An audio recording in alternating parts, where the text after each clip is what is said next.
These two grown men had never seen the Simpsons. How the fuck's that even happen? They're two grown men on a mission now, so buckle up and just strap in. I know that I can't take no more. It ain't no lie.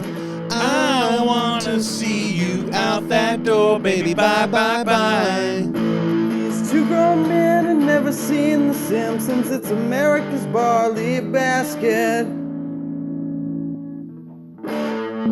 Welcome to episode 129 of America's Barley Basket. My name is Nathan Folsebuck, and sitting next to me, virtually, is Marlon Wells. Hello, Nathan. Hello, Marlon. How you doing? I'm okay. Yeah? Yeah, I mean, we discussed, we don't need to work this blue this soon, but I don't want to lie to the good listeners. I was so clean and ready to go. I got a collared shirt on like I'm fucking going to a job interview, but I had to take a pre-pod bathroom break, and it was a nightmare, and I didn't want to keep you waiting, because this was one where you needed a bath and a good cry. Just reset your emotions, get it out. Just like you got the shit out, you got to get the emotions out. Boy, that was fucking 2.5 pails of sloppy fucking hot and sour soup poured out. Oh, Jesus Christ. It's like, I didn't drink that much coffee. Where's all this liquid? I know the coffee is it wouldn't be the catalyst. What's the thing that causes the reaction? Oh, dude, ask me to explain anything about science. You're going to get this blank look out of me. So it was not good. I did the best cleanup I could. You know, I'm a Scott man. Scott allows you to really get in there and work around. You ain't got that oven mitt texture. You're feeling all the crevices, like. As you've mentioned before, you're a Scott boy. You don't want to wipe with a comforter. You got a Scott. You're using Scott. You can discover if you have a fistula that needs work. You know, it needs to get lanced. With Scott, you could do that Indiana Jones thing where you lay the Scott on your asshole and go over it with a pencil and get a good diagram. That's true. Yeah. You got to know how many raps with Scott. You got to have a technique. You can't just freestyle on Scott. Yeah. It's a thinking man's toilet paper. The thinking man's wipe. Wipers for thinkers. Why isn't that on the package? Oh, not me. I got some real fucking dainty boy toilet paper right now. I got some real catch an egg with this toilet paper shit right now. Got a fucking mound of doilies next to the shitter you're wiping your ass with. You could have a stack of this toilet paper with a wine glass on it, like them bed commercials. Once a month, you have a cleaning company come pick them up, like they're the floor mats in a gas station. Some fucking brave soul boiling them for you. Here you go, brother. Run them through the beaters. It's gonna take a few. We must bleach Mr. Wells's ass doilies. Are these memory foam? Holy shit, memory foam toilet paper's pretty funny. You're fucking wiping your ass with a cat bed. This seems wild. God damn it. A pickup box trailer full of fucking soiled cat beds. Fucking Randolph Hearst lunatic is wiping his ass. I think that guy's cat is sick. Yeah. Look at the shape of these. Needs to send fucking animal control to that guy's house. That ain't good. What cat is eating this many peanuts? Yeah. So you got, there's... Thinking outside the ass wiping box here. You can wipe like us fucking animals do. Thinking outside the ass. Yeah, if you want to get fancier, you want to get cutting edge, you can do, what do they call it when you hose your own asshole in the toilet? Bidet. Bidet, yeah. And get that bidet life. Do you think there's an opposite where it shoots hot air, like a hair dryer, at your asshole? hardens it, and then there's a fan that blasts it all the way. No, I bet not. I bet that's not real, Nathan. Like sandblasting, Oh, Jesus. You heat the paint till it starts to fucking curl up on the corners, and you hit it with some wind. Or like one of those laser cleaners. You see any of those videos that go across your Instagram? Like, where they clean metal with a laser? Yeah, or just blast it with a spray of fountain coke and let it corrode it away. Like a dirty penny. Yeah. That's what I'm calling my asshole from now on, is the dirty penny. That's what we're doing. Blast of this cola will get that thing shining like new. Ooh, full of good ideas here. Yeah, that's what we're full of. The beauty of recording this is it's kind of a timestamp, so no one can steal our good ideas. I bet this would hold up in a court of law. I bet this would hold up in copyright law. Yeah, for sure. I think it would. You blasted me in the ass with a super soaker full of full of coke in a courtroom. As you can see, officer. I'm giving a thumbs up. Oh, God. Ooh, ain't gonna lie, Your Honor, there's a bite to it, but goddamn, you feel like $1 million when it's done. There's a bite to it. It's a fucking mess. Yeah, everything's sticky. Don't get it twisted. You're doing this in the tub. I was about to say, you're gonna want to do this in the tub. Tub, perhaps patio or backyard. Holy shit. And have one that you can put in your patio. It looks like a Christmas tree stand with a hose running to it. just a guy with no t-shirt, nothing else, waddling out, straddling it, getting a blast. Like, ooh. Really shaking it off. Yeah. Got a fucking dirty ass rag on a pole to wipe off. Got me the shrivers. Feel like I got to run for president after that. Oh, Christ. God, yeah. I bet the day after a colonic, you would feel like $1 million. I bet, yeah.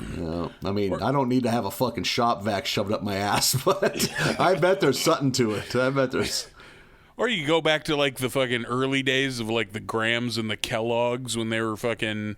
like running 18 daily enemas and sitting on the fucking shaking chair, like that during that fucking health craze. Like, yeah.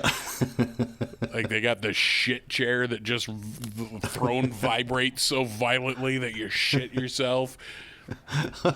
What a way to be healthy. Right? Woo, I'm a real health nut. Fucking shake your fillings loose. The one last turd in your fucking GI tract and bounce its way down. Yep.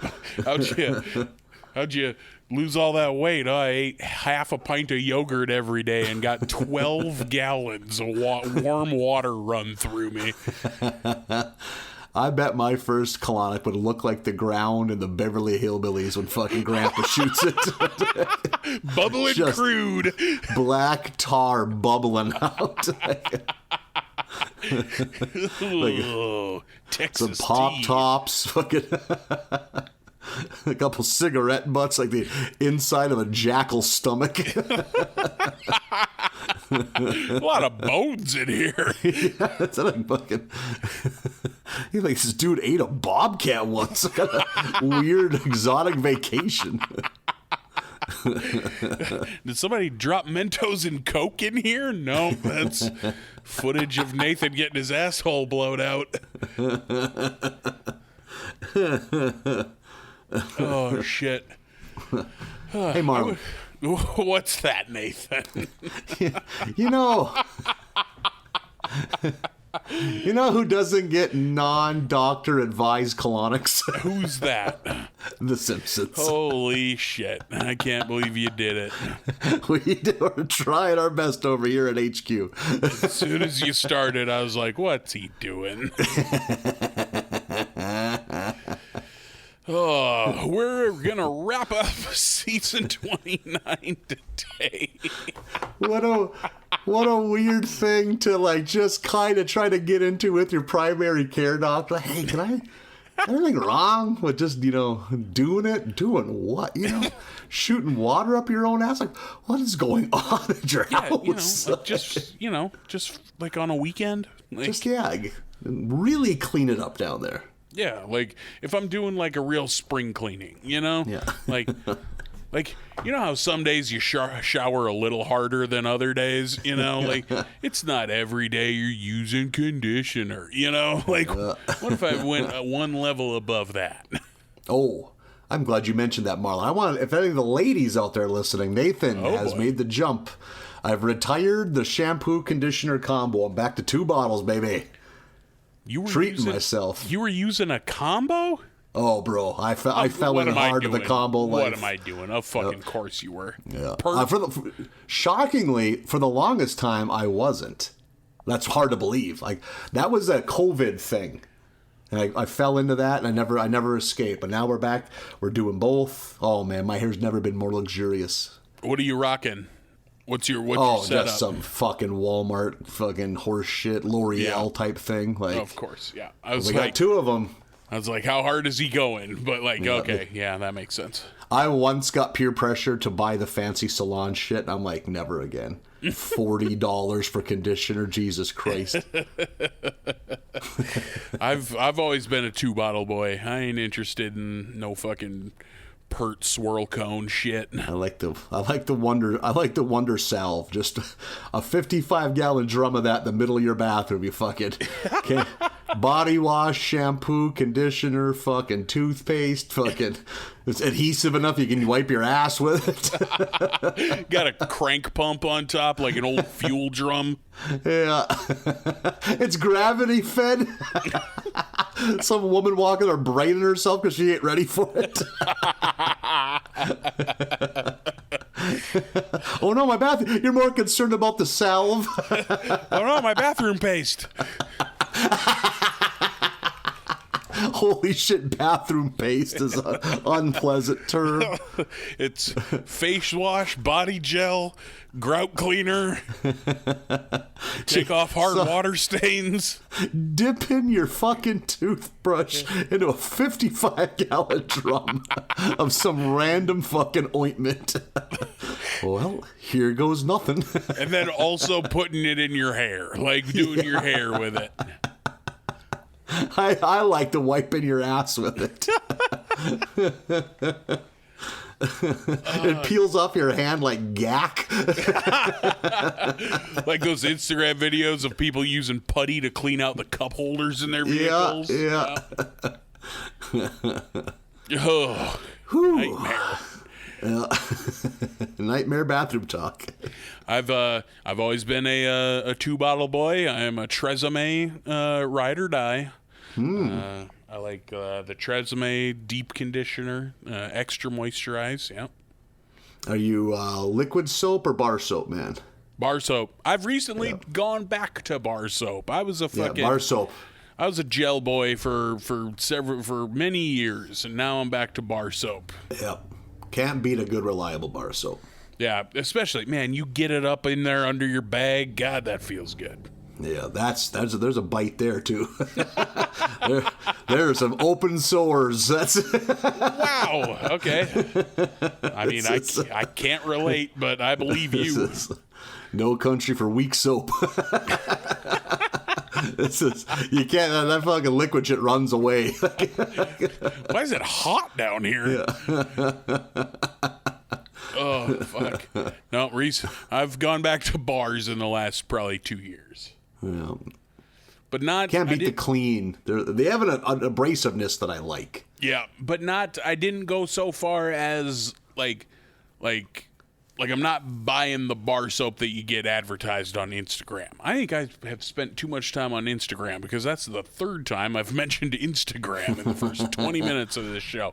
But like fucking small batch Dr. Squatch fucking bro soap. Like I haven't gone down that road, but I'm just buying regular ass bar soap at the grocery store like an adult. I'll buy Irish Spring. I often lean to because it's cheap as shit. If I want to treat myself, it's probably like 20 cents a bar more. I get something called Kirk's Coco Castile soap. It's the kind of shit they fucking make people in prison use. It is hardcore. And one of those like they haven't changed the formula since the 1920s, and you can tell why because it hurts. Like it's the fisherman's friend of soaps. Oh my god, that is the perfect correlation. You know, a cough dropper, you got to grab the edge of your couch to hold on. I like a cough drop that'll get me drunk. Your fucking eyes are watering. Oh god. Yeah, I haven't gone down that road, but I buy Dove soap. Now that we've gone through all of our shower products. Yeah. Yet not one no one's sponsoring us. Yep, no. We should Dove, be. if you're out there. Dove, come on, Kirk's man. Coco Castile. I'm sure your advertising is not very robust, but Coco Castile sounds like a second baseman from the 60s. Yeah. Or like a high-flying Argentinian wrestler in like the 60s. Coco Castile with his patented monkey flip.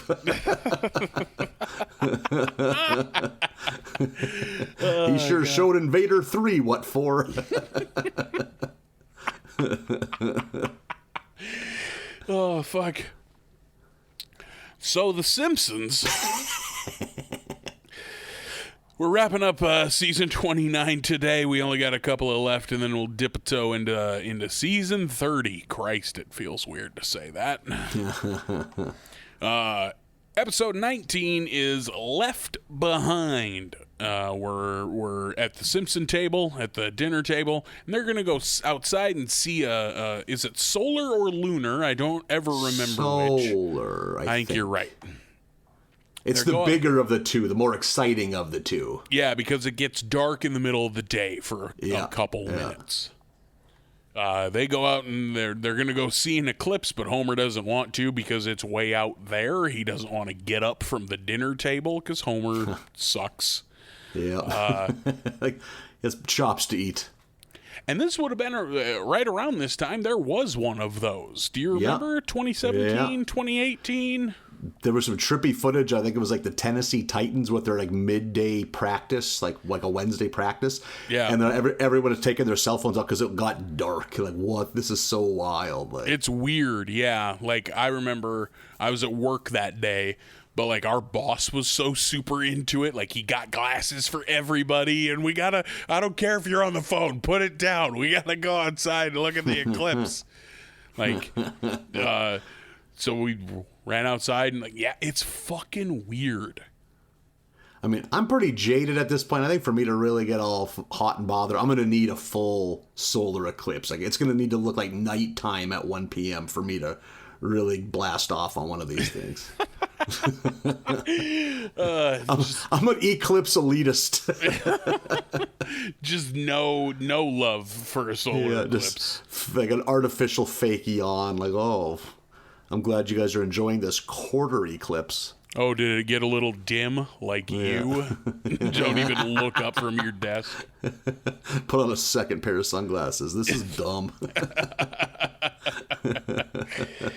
Solar eclipse is one of those things like, boy, it's easy. Or like even not even something as big as that. Just an exceptionally large thunderstorm. It's easy to look at and be like, oh yeah, it's easy to see how cavemen created God. You know, like we have to explain this somehow. Yeah, it's real scary out Jesus. there. Imagine being the first caveman who saw a tornado. Shit in his cave, for sure. I just looked it up last night. If you had to guess, what percentage of tornadoes on planet Earth happen in the U.S. and Canada? Mostly the U.S. It's barely Canada, but... Oh, I've never once thought of, do other countries have tornadoes? 75% of all the tornadoes on planet Earth happen here. I was going to guess 80, so I was relatively close. I was like, it's interesting that this is the one place where all the things you need to have make a tornado. So like the European settlers, well, I bet they were baffled. Like, what the fuck is that? What is like, this? Yeah. How bad was Europe that this is better? There's a grizzly bear runs at them. Tornadoes there ever and was- Wolverines. If there were ever a case where things lined up perfectly and there were tornado-propelled grizzly bears. 1,800-pound grizzly bear crushes a wagon. They got flung out of a lake by a tornado. And it's pissed. Now you're just writing a sci-fi movie that I would watch. Yep. What happened to the general store? A fucking black bear went through it at 400 miles an hour. Like a fucking cannonball.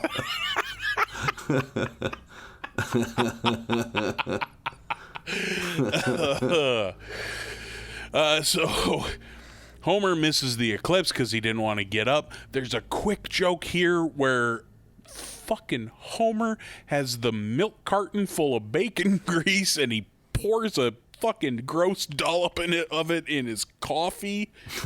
Oh. I live in an apartment. I pour my bacon grease down the drain.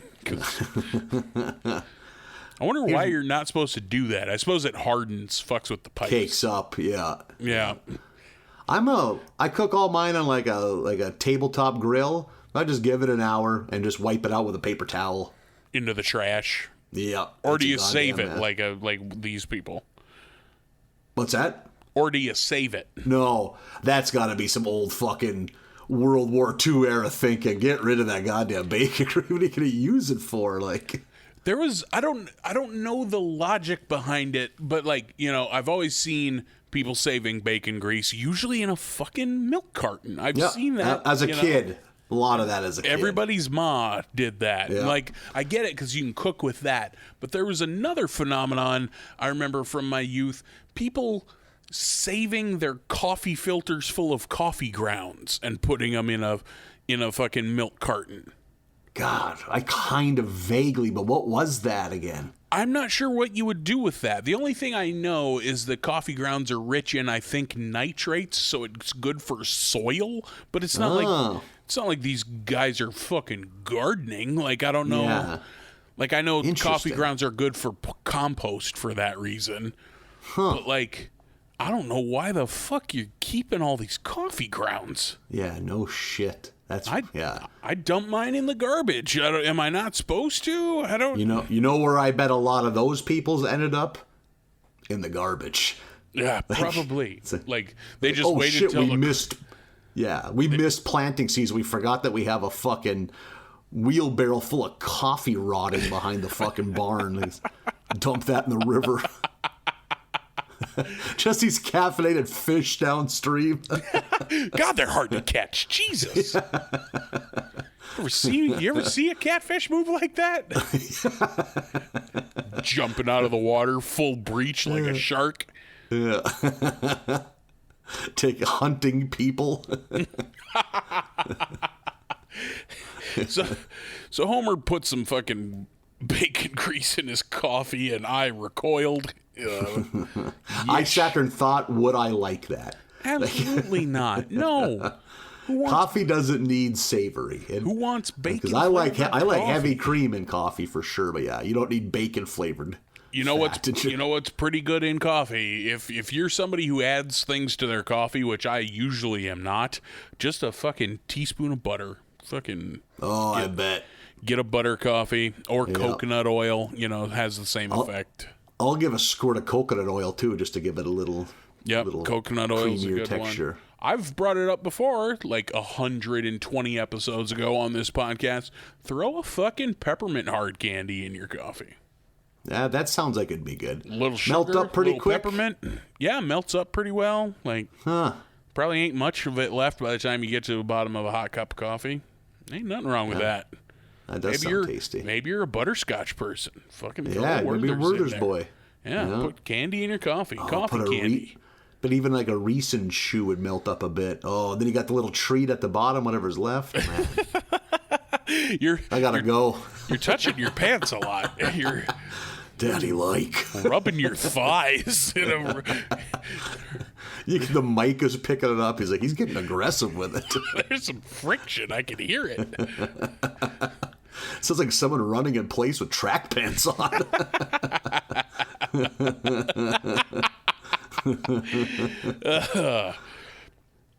Marge is pissed because Homer, of course, can't fucking be bothered to do anything, not even get up from the table to witness a solar eclipse.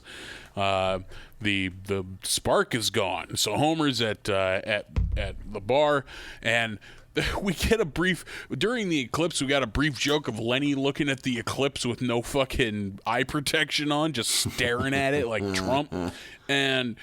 Then when we see him in the bar, he has a white blindfold wrap across his eyes, and it says "Seeking eye donor, Hazel preferred."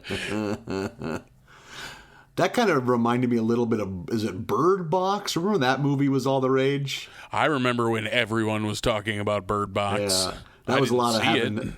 Yeah, that was right around this. I don't know if they just got a cue from that, having because everyone had shit wrapped around their eyes and that too. Oh, maybe that's it. Yeah, I don't know. I didn't see that. I heard it was good, but yeah, heard it's a great premise. Yeah, didn't bother. Homer gonna pull out all the stops for date night. He's got fucking roses on the floor. He's ready to rock. He and Marge are going out. He's wearing Paunchy by Kevin James as his cologne. That's a good Kevin James cologne name. I like that a lot. And they go to the Gilded Truffle, which we haven't seen in a long time. Been a minute. Yeah, we go to the Gilded Truffle, and then afterwards they go out to a Space Needle, because Springfield has whatever you need, and they're in the rotating bar up top. You ever been in a rotating bar or rotating restaurant? Never have. I've been in a rotating restaurant in Denver, I think. Ooh. Back in high school. And that was... Just... I think it turns one rotation every 45 minutes or something. That sounds right. I think, you only notice it when you are getting on it and getting off it. Ah, interesting. Once you're on it, it fucking, it's moving so fucking slowly that you don't notice it. But it is enough that if you sit there for an hour, when you get off, you feel weird. Or you look up and notice your view is different. Yeah, that you see the whole time you're there, yeah. But yeah, it's fun. Go do fun stuff. Rotating's fun. Sit there and eat your food stationary like an asshole. Yeah, what are you gonna do? I'm just gonna sit here, look at the same skyline this whole time, eat shit. Bring your food to the fair. Eat it on the scrambler. They ain't gonna tell you no. I bet they would. I bet if you showed up at the scrambler with a ceramic kitchen bowls full of chili, they would tell you no. Your kids all got plates. You got a little fucking stovetop cooker full of fucking little fucking beanie weenies. You're fucking scoop them up for the kids. Beans flying everywhere. Scalded children screaming. Boy, Beanie Weenies is up there towards the top of foods you shouldn't eat on an amusement park ride. You probably get by with a real tight wrapped breakfast burrito. Yeah. A piece of garlic bread.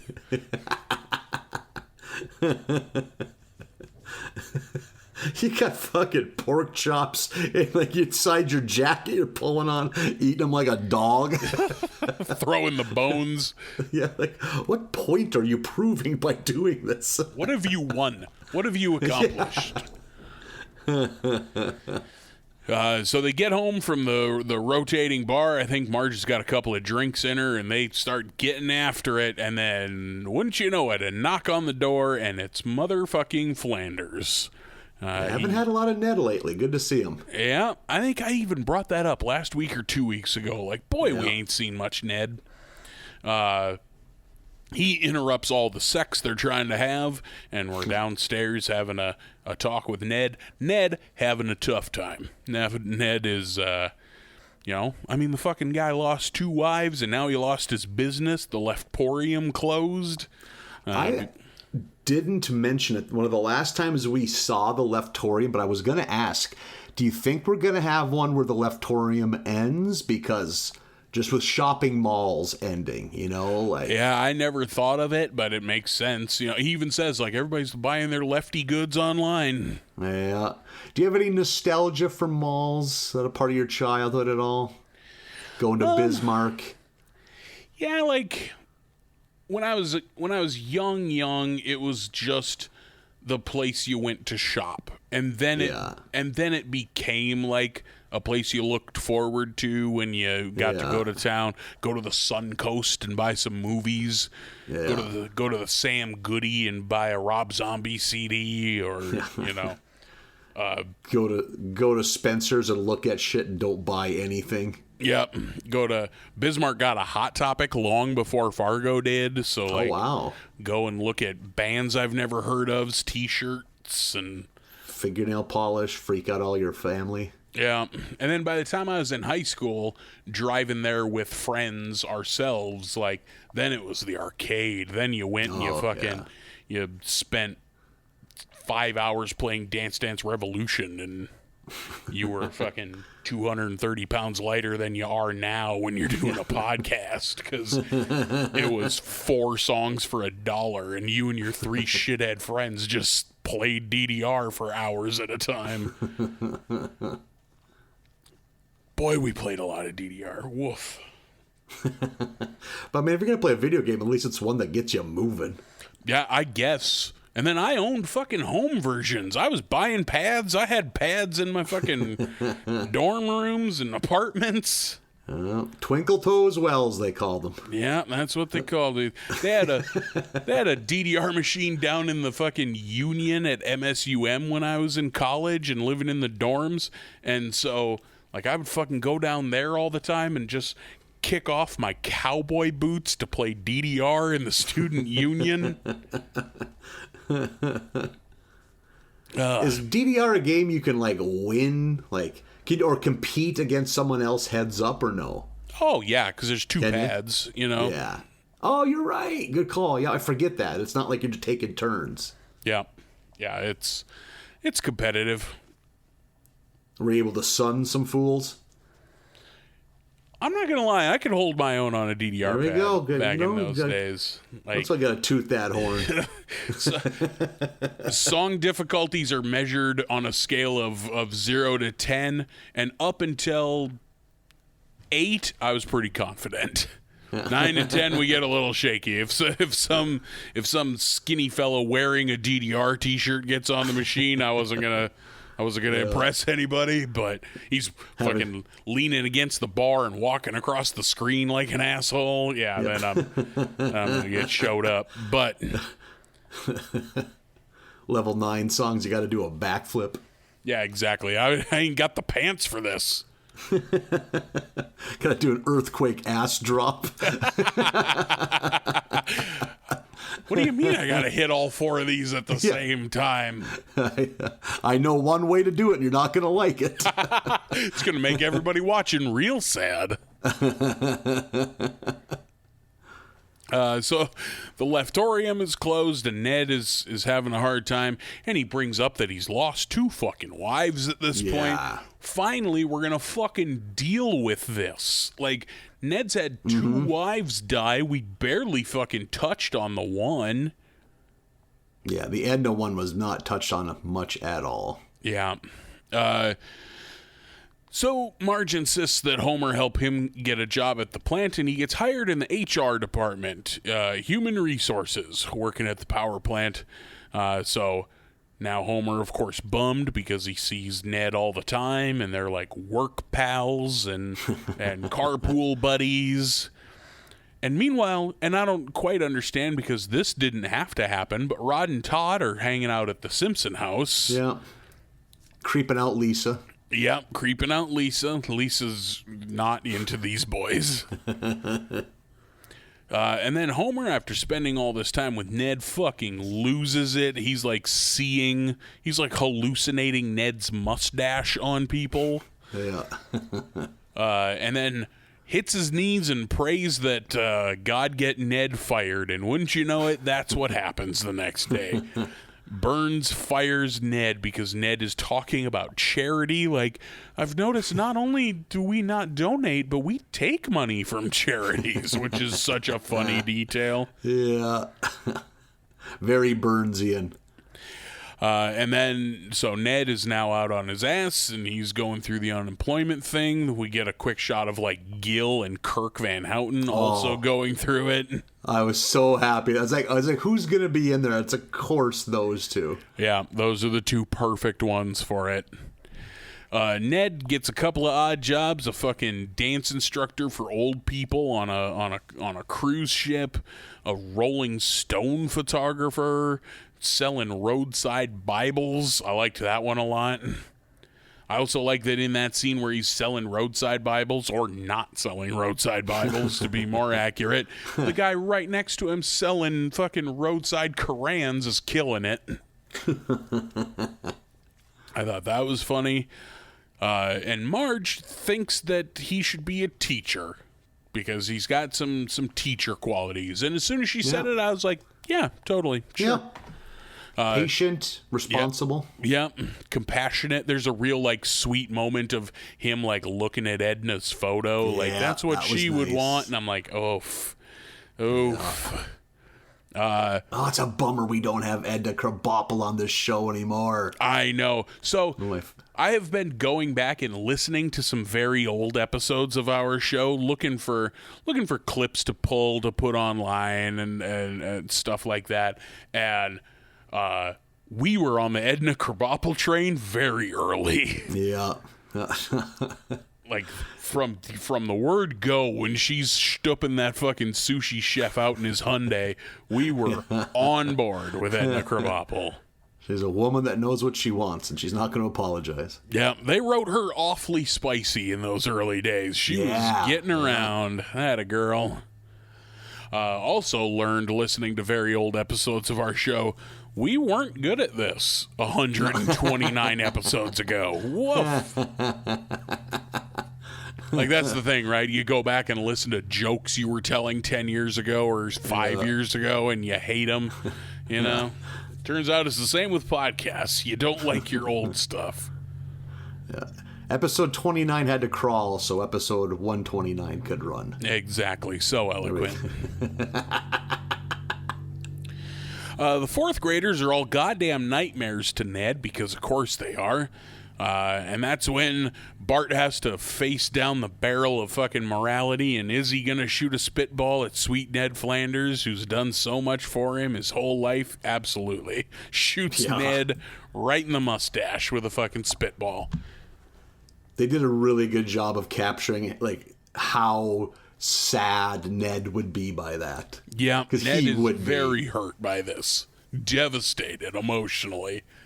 Also, they captured how fucking gross a spitball is. What the fuck is wrong with children? Including us. We shot them, but god damn it, what's wrong with you kids? There'd be the occasional spitball, but there wasn't a whole lot. We got into gleeking. Gleeking was the epidemic that was... Yeesh. You gotta have the right dental deformities to properly gleek. I don't think I ever had it. You also gotta be fucking gross. Like, if a kid was doing that in my school, no one would have been like, cool, get him. They'd have been like, you're fucking disgusting. Like, what's the matter with you?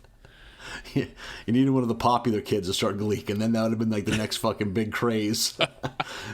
A bashful 12-year-old Marlon asking your mom if she'll teach you how to gleek. It's a weird day. There was an instance I can vividly remember, a very stern, like, okay, we're not doing this kind of shit in this classroom kind of talk from a teacher.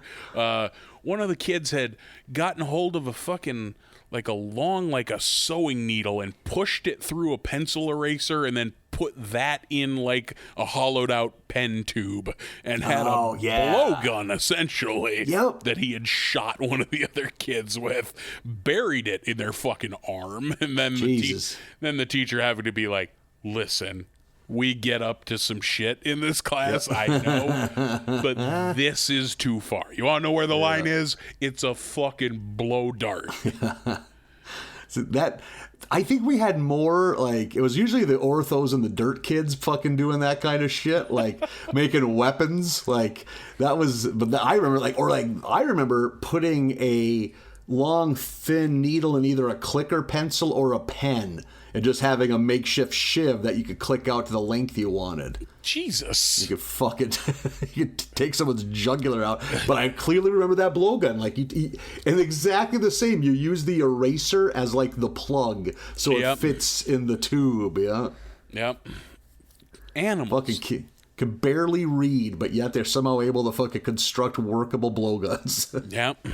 Definitely had kids putting fucking thumbtacks on chairs as early as, like, 4th grade. I don't remember much of that shit. And then you got into high school when you got an actual locker. Now you got kids fucking taping thumbtacks on the inside of the locker handle. Really? So that when you slide your locker handle up, you just cut to shit. Fuck. See, we were more on emotional abuse than physical. Like, it's like, you tease someone enough, they'll just start self-harming, and then they do the work for you. Really, Tom Sawyer and some fucking cut marks into these kids. Yeah. Call a 12-year-old girl chicken lady long enough, she'll start cutting. Jesus Christ. Empirical testing on that one. We have many case studies to choose from. Well, I'm not going to whitewash this fence. I want to get one of the other kids to do it. It's a troublesome time. We had fun. Good times. Thank God they reined in the bullying a little these days. Too far, some might say. You catch me on the right day, I might say too far. But yeah, kids got too much lip. That's a talk for a different podcast. Yeah, it's a talk for AM radio. Yeah, no shit. As I get older, occasionally some shit like that flares up. Like, God damn it. I'm with you. So Ned is out. He quits. Bart and Homer are at Moe's, which is a fun bit of, like, Homer's talking about, like, poor Ned, I'm actually feeling bad. And then you just hear Bart's voice in the back, like, you feel bad. And Bart is also bellied up to the bar on a stool. It's like, what are you doing here? I come here for G&Ts. What? Yeah, gumball and talks. And fucking Moe just, like, flicks him a gumball and he eats it. I love this image of Bart and Homer drowning their sorrows in Moe's. And then Maggie's there with a little red wagon to take Bart home. She's the DD. She's the Uber driver. Also realized at that moment, pretty light on Maggie jokes these days, too. Yep. Bart and Homer both decide, like, we got to do something. And they go back and they apologize to Ned. And Ned's going to get back in there. Goes back into the fucking classroom. And apparently going to be a substitute teacher, I guess. But they got to, Bart's got to help Ned to get the rest of these fucking animals in shape. And so they just have Bart, like, set up some pranks of making the rest of the students think that God is on Ned's side. Like, he creeps up on Nelson with the skeleton and scares him. I think they've, like, burned the words behave into the fucking chalkboard somehow. So the skeleton grabs Nelson. Yeah, Bart helps Ned scare the shit out of these kids. Literally put the fear of God into these kids. I love a Ned one, and this was a good one. I like Ned. Yeah, this was the Ned story. Everything Ned related was good. Everything else, but I mean, like, the date stuff was fine. Like, the solar eclipse stuff was fine. But, like, yeah, getting a good deep Ned episode's always good because, again, man, he's lost 2 spouses, so there's a little bit of layers with Ned compared to some of the other characters. Yeah, Ned's got stuff. He's got stories to tell for fucking sure. No shit, yeah. We get a lot of good weirdness of Rod and Todd, which is always fun. Yeah, God, those kids. Jesus Christ. Whichever one is pestering Lisa wins her over. I can't remember how. Is it just they make, like, an art thing that? Oh, he makes her like a dollhouse. Yeah, which was kind of sweet. Yeah. So Still nice to see that end. Still weird boys. Yep, very weird boys. Every school had a few weird boys. It's like, 100%. Usually religious based, some kind of oddball, either some offshoot or they're just too Christian. Something's going on, so they're just got a weirdo. The kids I think of right away, like immediately pop into my head, weren't religious weird. They were like school shootery weird, those kind of kids, like the kids that are getting wispy mustaches but are still in karate. You know. Yeah. You can be a fine, upstanding citizen and be in karate, but man, that should be a yellow light, maybe not a red light. Yeah. You can be a well-adjusted adult who's in taekwondo, but you're on thin ice, Buster. Yeah. Keep an eye on that guy's mustache when he turns 13. And even then, give him the benefit of the doubt. Like, hey, man, that's coming in enough. You got to start shaving it. And if they say no, thank you, then it's time to worry. Mm-hmm. I like how this looks. Yeah. Is that a ponytail? Is that a ponytail you have right now? I somehow caught my first few rat hairs pretty early on and started shaving. So I didn't have that. I never became the kid that got mocked for having the weird facial hair. I don't fucking remember when I started. I literally have no memory of was there a day where I was like, you know what, I'm going to let it come in. I don't. Yeah. I think I'd started shaving when I didn't actually need to, and I don't remember when I stopped. Oh, interesting. Now, I'd get lazy enough to start to see the stubble and see where it was coming in at. So I always had an idea. Okay. And I also remember, I'm sure I just used my dad's disposable razors when I was a kid, but when you turned 16 back in those days, Gillette sent you a Mach 3 razor in the mail. How did they know? How did they know? Did you get one too? Yeah. Yeah. God, I literally still own mine. I haven't used it in a while, but it's still on the bottom of the Tupperware bathroom thing that I have. This soap-encrusted beat-to-shit Mach 3 handle. I think that thing's fucking 26 years old now. That's wild. Insane. I'm shocked that it still fits heads.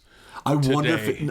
But I think they still make a Mach 3, but I haven't bought a head for that thing in 10 years, I bet, so we'd have to check. But yeah, because why, it's the age of beards. We all stopped fucking using a razor. Yeah.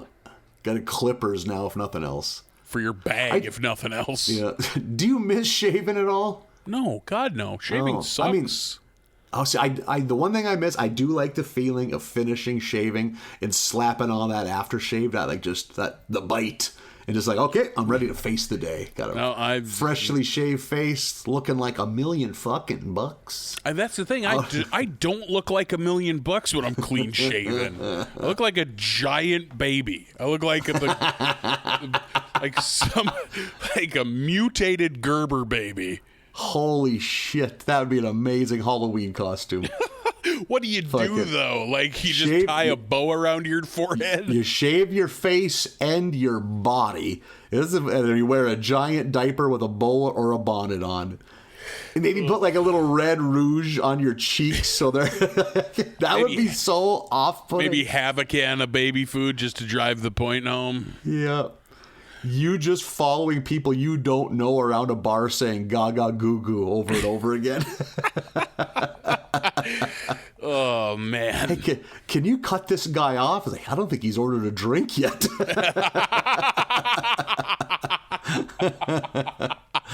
He's the driver. Yeah. Holding a huge rattle.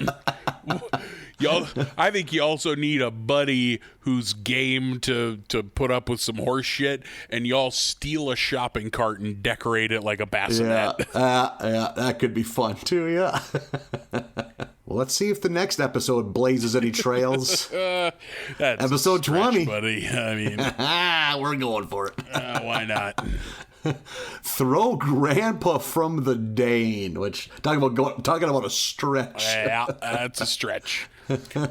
What is Throw Grandma from the Train about?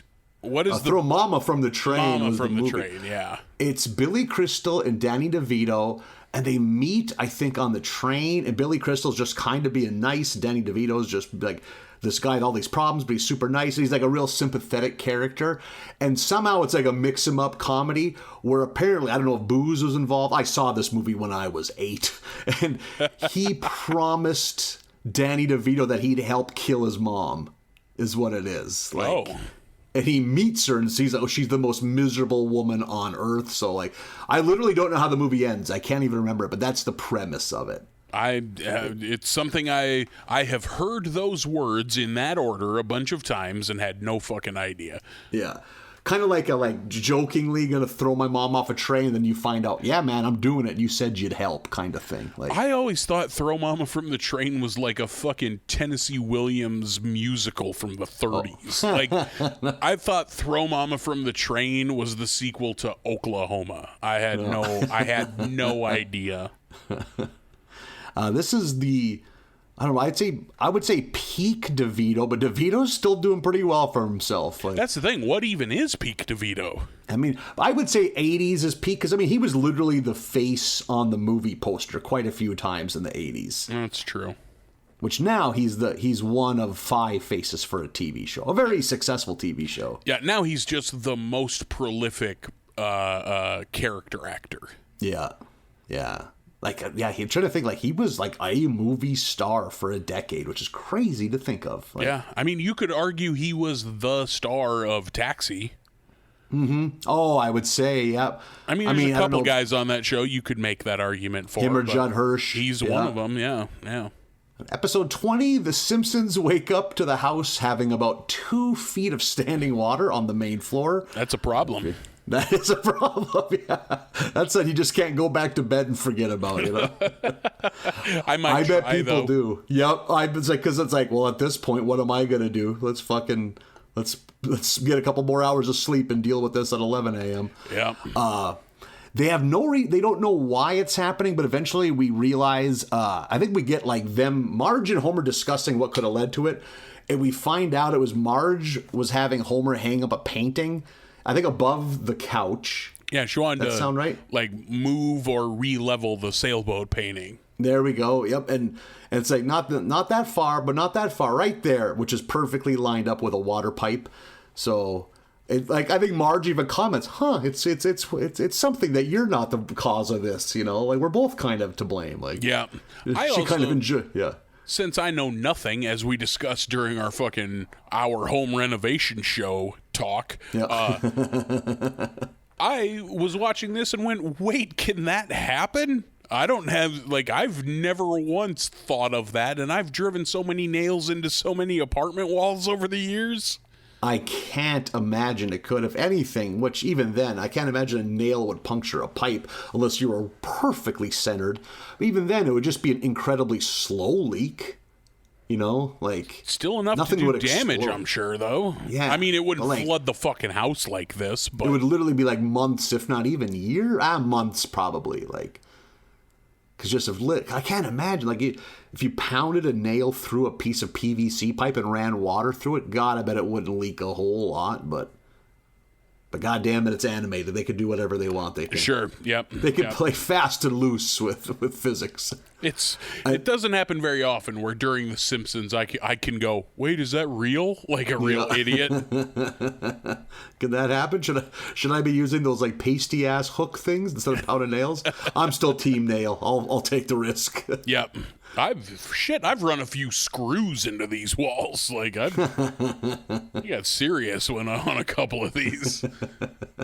Trying to put in an extra floor. Yeah. I don't want this lamp to move at all. I'm gonna screw it to the wall.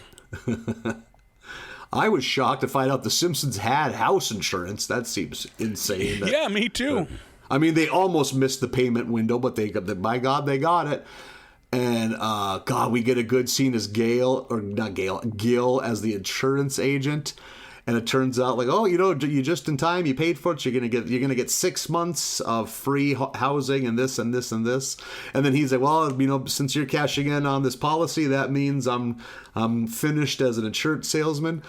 And something happens where he's His line is, because goddamn Gil, ever the optimist, when a door closes, a coffin opens. So He's going to good. kill it. Suicide is his answer to it. Then he goes, oh, who am I kidding? I don't have coffin money. Just so depressing. I just love that that's the only policy he sold was to the Simpsons. And since it got getting cashed in. Yeah. The Simpsons look for fancy places to stay. They have all these exciting options for new places, but turns out Grandpa needs an operation. We don't know what that operation is, but we just know it's important. And the only doctor they could afford to take him to is Dr. Nick. So good. Love a Dr. Nick appearance. And Been of a course, while. Few and far between these days. Oh my God, yeah. I'd say it's between him and the sea captain for once prominent characters we see the least of now. Yeah, it's probably those two. And he, I think Grandpa just walks out like, we can't do it here. That guy doesn't know what he's doing.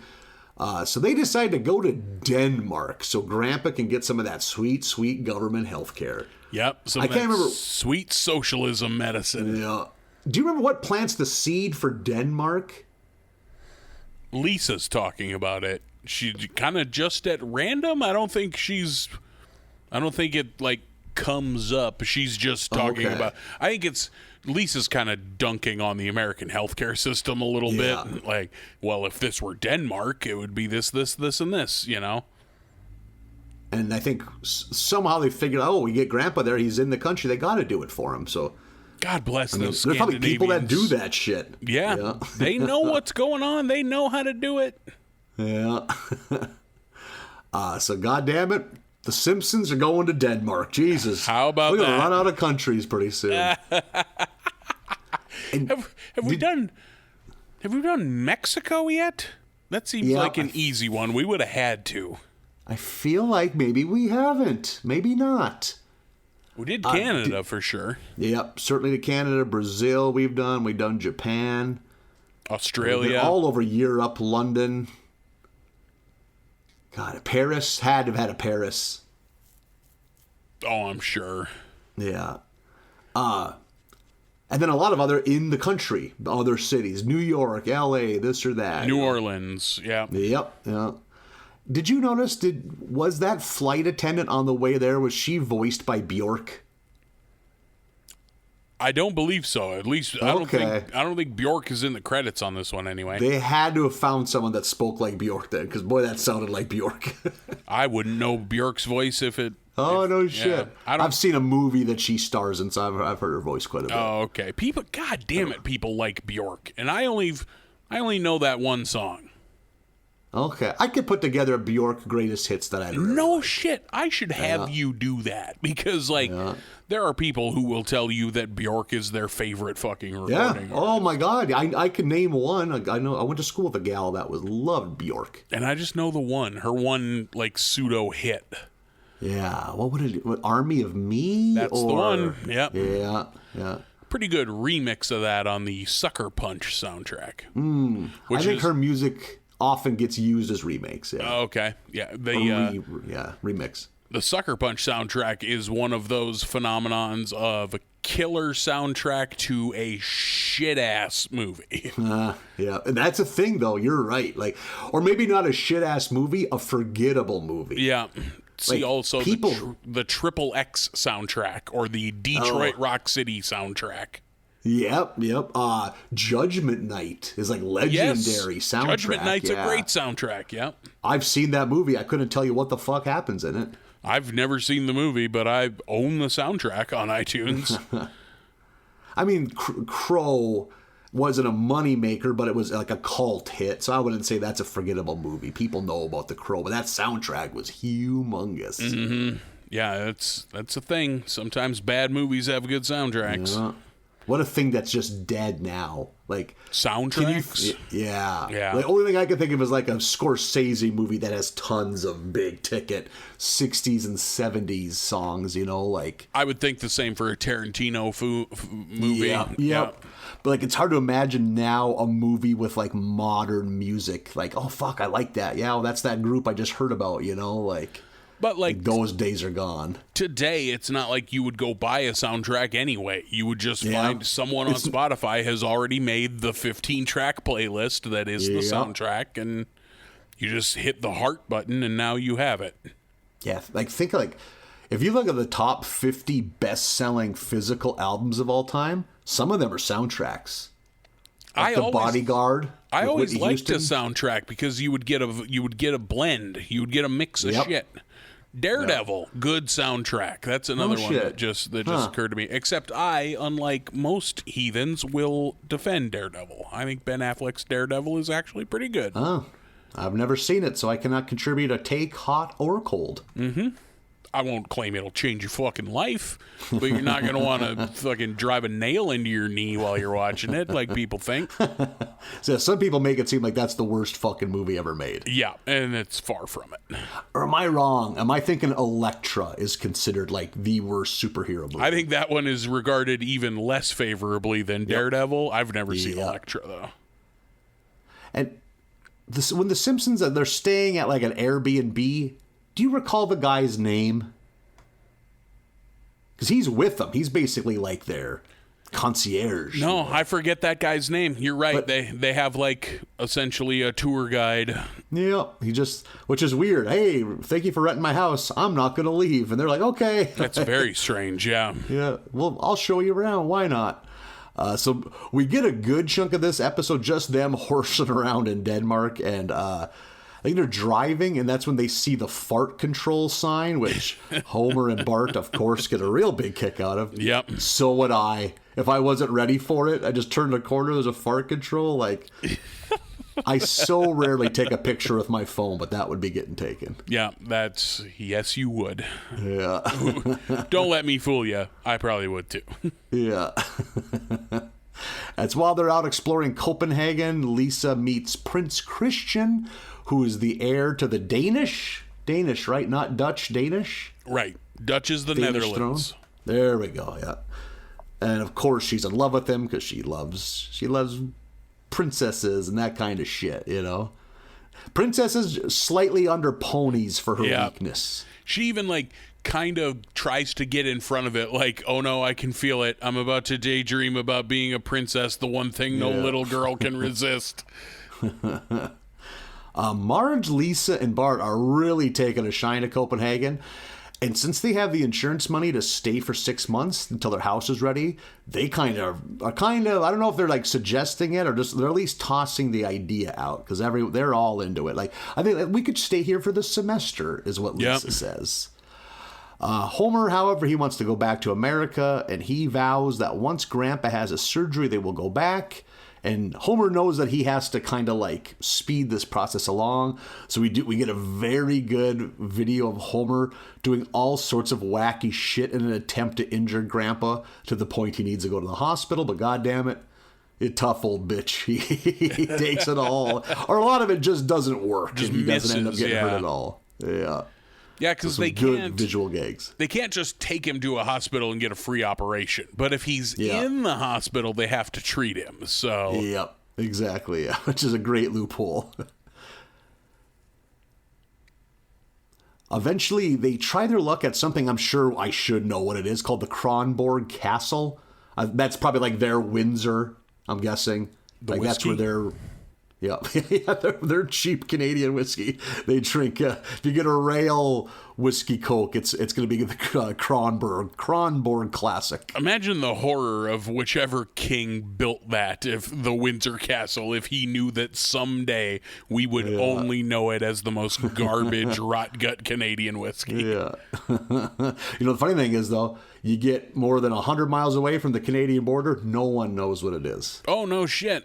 Yep. I didn't realize that till I was anywhere outside of here. You see what their rail whiskeys are.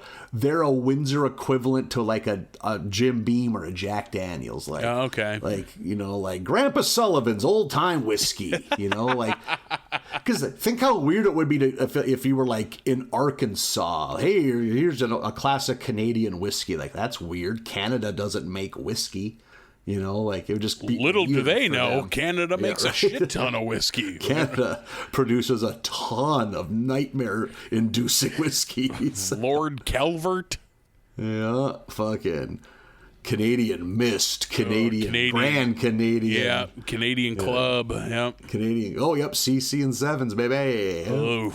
Fucking Pendleton, fucking Crown Royal if you want to get fancy. We should do a And by fucking... fancy, I mean spend $28. and probably shit your pants. God willing. We should do a Canadian whiskey taste testing podcast. Whoa. Jesus Christ. R.I.P. your bathroom. I'm saying maybe the first 2 trips I make it into the toilet, but after that, it's boy. Well, Fucking. listen, I didn't make it in the toilet, but I made it into the bathroom this time. That floor's laminated. You can squeegee that up. It's fine. Yeah. Taking brothy whiskey dumps in the fucking bathroom. Shitting whiskey shits while throwing up in your sink. Oh, Christ, he's hitting the sheetrock. That last one took some paint off. I'm not getting this deposit back. Probably already ate with all the screws I put in the walls. The sheetrock's already structurally unsound. Oh, God. So Homer and Abe are at the Kronborg Castle, where, conveniently enough, the rest of the family is. And Marge and Homer go outside. They watch a beautiful sunset, and Marge again lets him know that she wants to stay. And Homer genuinely considers it. He isn't just being dumb Homer. He sits there and thinks about it. And they leave, and he just kind of mulls it over in his head. And eventually he realizes he would just miss all the trash food that America has to offer. Yeah, really leans on the food being the reason he can't move. Does the Hamlet monologue. Yeah, there you go. Yeah. Which that might be fucking based in Denmark for all I know. A lot of that his stuff was. Oh, Hamlet is. Hamlet 100% is in Denmark. King Lear, perhaps Scandinavian? I can't remember. Never read King Lear. I don't know I don't know shit about King Lear other than I know people seem to like it. Homer, again, he's more ready than ever to go back to America. He's very adamant about it. And he's amping up his attempts to injure fucking Grandpa. But before he can really get into it, Grandpa has a confession to make, and he admits that the surgery he needs done is a fucking tattoo removal. It's ridiculous. Yes, it is. It's so fucking dumb. And what it is he's got Mona and a heart tattooed on his chest, and he's just like, I can't go to the grave having this on my body. I want to get rid of it. So they have a talk, and Homer kind of, okay, I understand. I was like, I miss her. You know, shows him, because Homer, a man quick to emotion, and he's crying, and all this crying attracts a attractive middle-aged Danish woman, and she's very turned on by Homer, and she's laying it on hot and heavy, and Homer is not reciprocating, but they play a little fast and loose with consent in Denmark, apparently. He's like trying to tell her, like, no, I'm a married man, and she's like pushing her finger against his lips, and he keeps trying to talk around it. Like, oh, I'm a married man. She's very aggressive.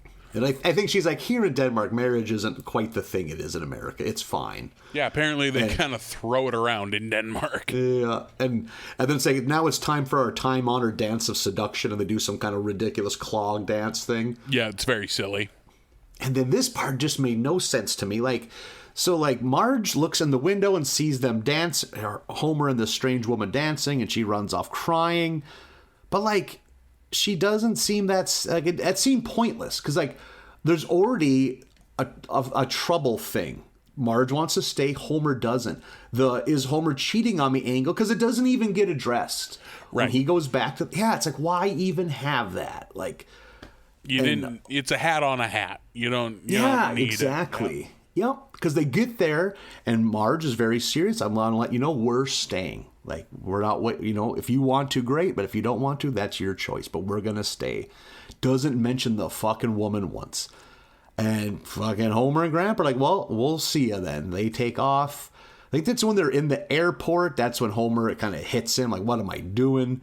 And he's like, I got to stay here. Like, so he hustles back to the apartment because this, goddamn it, he wouldn't be happy without the fam. Goes back to the apartment, and fucking Marge is there, and upon arriving, she has like a change of heart. She's like, the bathroom layout is weird, and the sun isn't up very long. All this like weird little shit. It's like, fuck, that's just a bad writing to the end of this episode. Well, it's like shit that would start to bother you after several months if you move to a new place.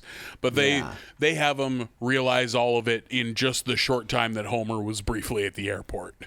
Yeah. Like it was some piss poor writing, and that's the episode. Like they go back. Yep, they go back to Springfield. Like it's just leaves a bad taste in your mouth because God, that's a 1-2 punch of fucking poor storytelling. Like one of the things that Marge is like, oh, this thing bothers me and this is why I don't want to live here, is the toilet is in the shower. And I'm not going to lie, I think that'd be pretty handy. I think that would solve a lot of problems in life.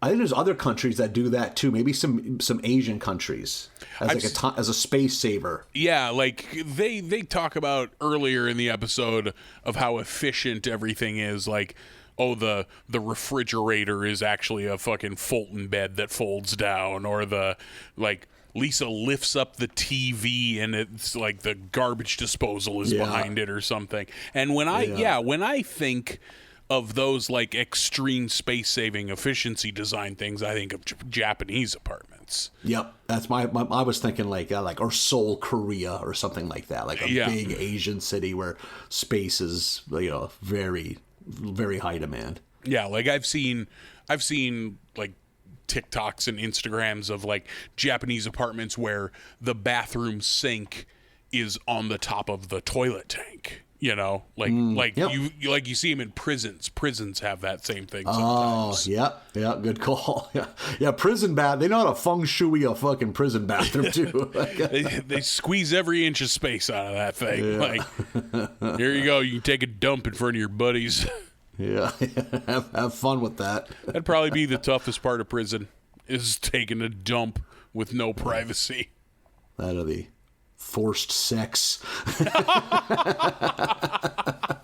I mean, listen, it's up there. Not ideal. It might not be on the top, is all I'm saying. You're getting finger cuffed by two fucking Peruvian gang lord leaders.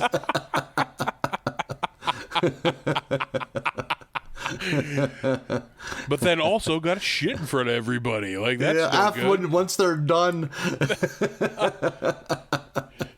Just sitting on a toilet wiping tears, like, what's going on, guys? Yeah, it's just disrespectful is what it is. Used to be buddies. This isn't how buddies act. From what I understand, that's pretty strictly an American prison phenomenon. Oh, really? Yeah. Huh. I don't know what that says about us, but I would say it's that only applies to the modern world. I bet if you go to a fucking prison in fucking Mogadishu, there's no notes getting out to know what those are like. Oh, sure, I suppose, yeah. When you said modern, I thought you meant like, but I'm sure we were doing this in the olden days, and like, and that's because that was part of what made the stocks, where you stick your head and wrists through in the fucking town square, and they close it around you, so you're sitting in there all bent over for how many days? There's plenty of stories that you can read from back then of like, part of why that's a punishment is because then people will just come up and fuck you in the night. Jesus Christ. Burn everything. Good God. So next time you see a cartoon with his fucking head and wrists through the stalks, that guy has shit and pissed those pants. He's been there for 24 hours. Also, everyone has bubonic plague and hasn't eaten anything solid in 5 generations. So I don't think the doo-doo pants are going to dissuade anybody. Good God. Murder the man that can get a chub looking at that. Like, good God. These are the 1200s, man. Everything smelled like fucked dirt. Like, everything's true. bad. But I think like the stocks, didn't they go back to like that 1700s? Like I think they go further back than that. Yeah. Yeah. I was thinking that was like because it's way less brutal than some. It doesn't involve pulling your lungs out of your body and making you watch them grow and expand. Like, oh yeah, like it wasn't, and the stocks weren't given to those level criminals. The stocks were like a slap on the wrist. Yep, like you stole a pie off a windowsill. Yeah, exactly. Because you thought this was a cartoon, but now stand in these fucking stocks for 4 days and nights. While this butt fucked by the local barber. That's the thing. These are small towns. You probably know who's behind you. You can smell them. Roger, are those your shoes? Roger. You got me, Frank. There's an egg on my face. You shouldn't have stole that pie. I mean... Yeah. Kind of in a weird spot here. You mind if I finish? I'll knock yourself out. Yeah, like, that was part of the deal with the stocks, apparently. Christ, I didn't know that. Fun fact. I mean, it adds up. Yeah, absolutely adds up. You want to get into some real fucking shit? Listen to Dan Carlin's Hardcore History podcast about the phenomenon of like public executions and making a spectacle out of executions. Like you mentioned, like, here's these 5 horses gonna pull this dude apart in 5 different directions. Like, he gets into some real good history on that. That might be a fucking 8-hour long podcast, but it's like all Dan Carlin's shit. It's absolutely spectacular. I hope it hasn't come up in this podcast, because that's a sign that we went down some dark roads. But I don't know which emperor was running things, but there was a time where in the Colosseum they had a giraffe they trained to rape people to death. It has been Googled in this house within the last 48 hours because I had a roommate that didn't believe me, and him just looking at his phone like, I'll be damned. I was like, I don't want this search on my phone anymore. Oh, boy.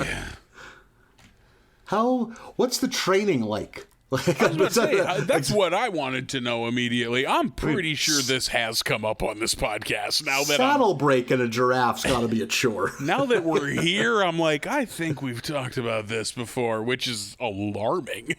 Yeah. Oh boy. How many carrots did you go through?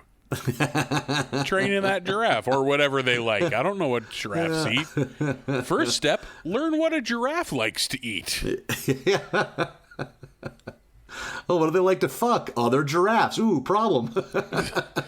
Now we're painting this man with spots.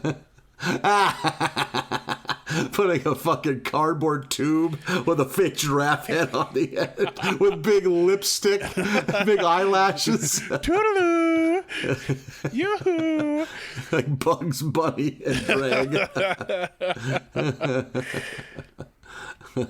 Oh, boy. What a weird life for the giraffe. Yeah.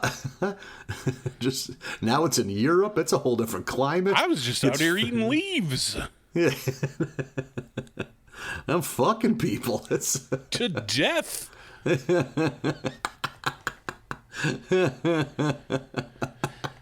Oh. Hey, we really like what you're doing, but we're going to need you to go the extra mile because these people aren't dying. They are in agony, of course, but they're not quite there. So, if you could. Back then, like, public execution was big business. You had to fucking think outside the box. It was like comedy. You had to make your act different from everybody else's.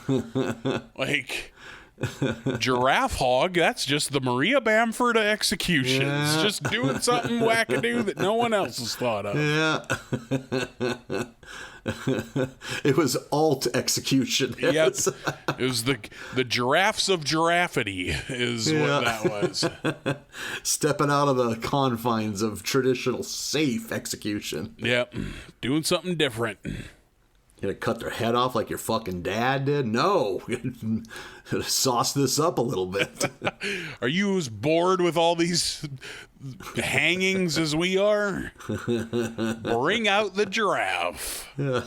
Get to this punk club in downtown Rome. We have 3 executioners. The CBGBs of Rome. Yeah. I also like that they tie up the tattoo arc of this episode with the little tag at the end, where instead they just have it covered up. They put a lemon over the heart and change Mona to lemonade. Yeah. That's fun. Yeah. What a weird tattoo to explain. An old man with a fresh lemonade tattoo. Yeah, old men like lemonade. That's a weird one. Yeah, they do. Yeah. I just love lemonade. We're all going to be old with our tattoos someday. Yeah. No, my body's still flawless. I think you should fix that. I think you're fucking up. I think maybe my stretch marks will just naturally conform into an image. or at the very least spell out something in like fucking black metal font where it just looks like you threw a bunch of firewood together. Starts to resemble modern Jimmy Carter. Like, hey, he's a real wrinkly dude. You can pull it off. Is that a Jimmy Carter tattoo? Well, kinda. Kind of. It's a fun story. It's body art, if that's what you're saying. My body made this art. You should get that covered up. No, I just love peanuts. He's a good dude. Builds houses for the poor. I thought you meant the comic strip. Now this whole conversation is off the rails. I'm just the person working the drive-thru at Arby's. You want to come with me and watch a giraffe fuck someone to death? I think I'd like that. No, but here's your beef and cheddars, and have a nice day. I had an outside an off the beaten path fast food experience today. Went to Sonic, got the breakfast burrito and a peach tea for lunch. Mwah. Speaking of Arby's, like reminded me of like not one of the big 3 fast food chains. I mean, we've discussed it multiple times. Arby's gets unfairly dunked on in the comedy world. Arby's is good. I like Arby's. Yeah. It's an easy punching bag for whatever reason, but I'm an Arby's boy. Arby's quality is usually so much higher than any burger joint. Yep. Put fucking Bronco Berry sauce on my body. Bro, that'll attract the giraffes. Will it? Did we decide what they eat? I don't know. Let's see how we wrap up season 29 with episode 21, Flanders Ladder. Bart lures Lisa in to take this maze test on the computer, and of course she can't resist. Of course, especially Bart really laying it on thick, like only 10% of people can do it, and they're geniuses. So of course Lisa's hubris, she's gonna get in there, and it's one of these. She like gets through one maze, and as she starts the second one, a big scary face pops up, and then Lisa falls over. And those fucking jump scare videos like that are some of the shittiest content. Yep. That the internet is. It's such a fucking lame, easy. Like, and what I hate more is people recording like their 5-year-old watching them, and then they get scared and they start crying. It's like, this is funny to you, you sick piece of shit? Like, why do you have kids, you fucking animal? Like, I mean, watching a little kid get scared and cry is pretty funny. Oh, man, you people need help. Whoa, let's not throw around you people. Man, I love when they get a kid real scared or real sad, or then they leave them alone in a park in a mass man shake. Oh, they cry so hard. So then you get them to shit themselves. That's really what gets me riled up. Sometimes if you talk to the right guy, they'll sell you a kid. Then you can scare them over and over again. I hate seeing kids genuinely cry. I know you hate children. We've discussed this. I think misanthrope is the word I'm looking for. You despise humanity. Giving up Dr. Doom vibes. Dr. Doom vibes on your Tinder profile. Dr. Manhattan vibes. I tired of humanity. All of its petty games. Oh, God. I like how it spiraled from you liking those videos to you purchasing a child to torture. Right. Yeah. It really... That gazelle really galloped through your mind. Yeah. The old jump to conclusions mat out and ready to go on that one. I don't think I got the horn to be Dr. Manhattan. Oh, yeah, he does have a hammer on him, don't he? That's the thing. I don't think he really does, but more than I got. Yeah, he's fit. He doesn't have anything obstructing the view. Right, yes. This dungus is out there for the world to see. It's not hiding in a cave. Yeah, listen here. A butter knife is the same size as a butter knife that's buried in a peanut butter jar. Listen, it's the same size butter knife.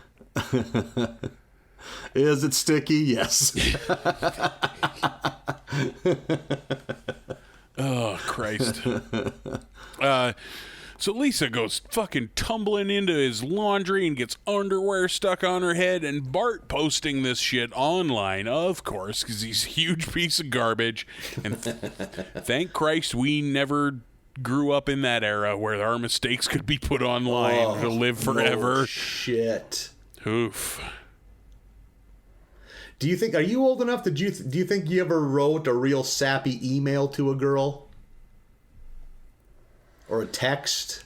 Nope, I'm not. I for sure hand wrote at least one letter now that I'm thinking about it. A person has to be a different level of salty to mass share that involves a trip to Kinko's and buying some it's so easy to share an email or a text. Oh, that letter for sure got passed around the school, and I was mercilessly bullied for most of a year about it. That's probably why it was buried so far back there in the cobwebs that I had to really dig to remember it. They get a good crying tonight. Sure glad that came up. I don't have enough beer in the house for this. Can you Postmates beer? I got hard liquor. I'll get the job done, but I gotta drive tomorrow. God damn you, Ashley. God. I think there's about a 1 out of 8 shot I could nail the first name because they only had 8 white girl names back then.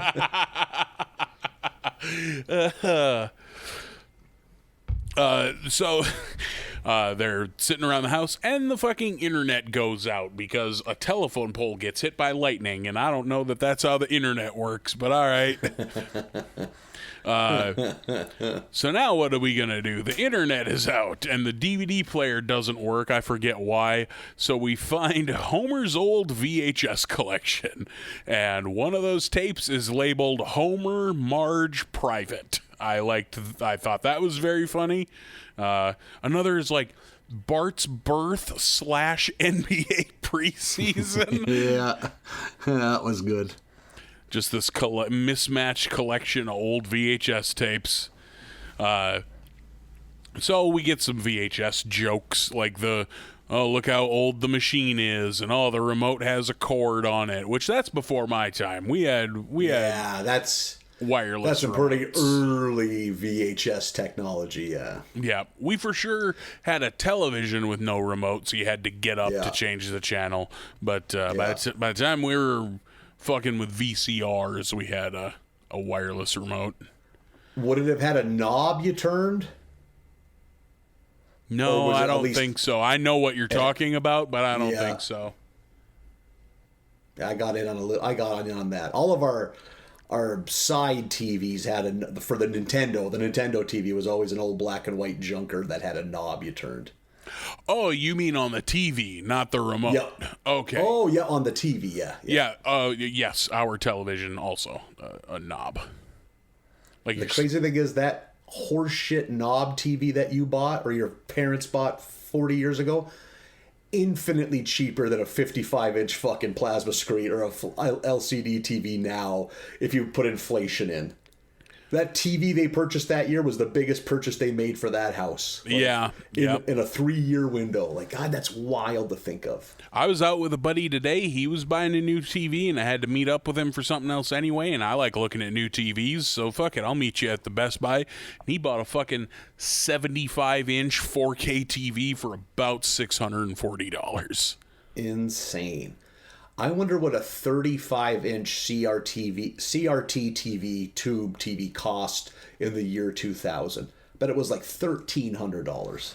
Probably, yeah.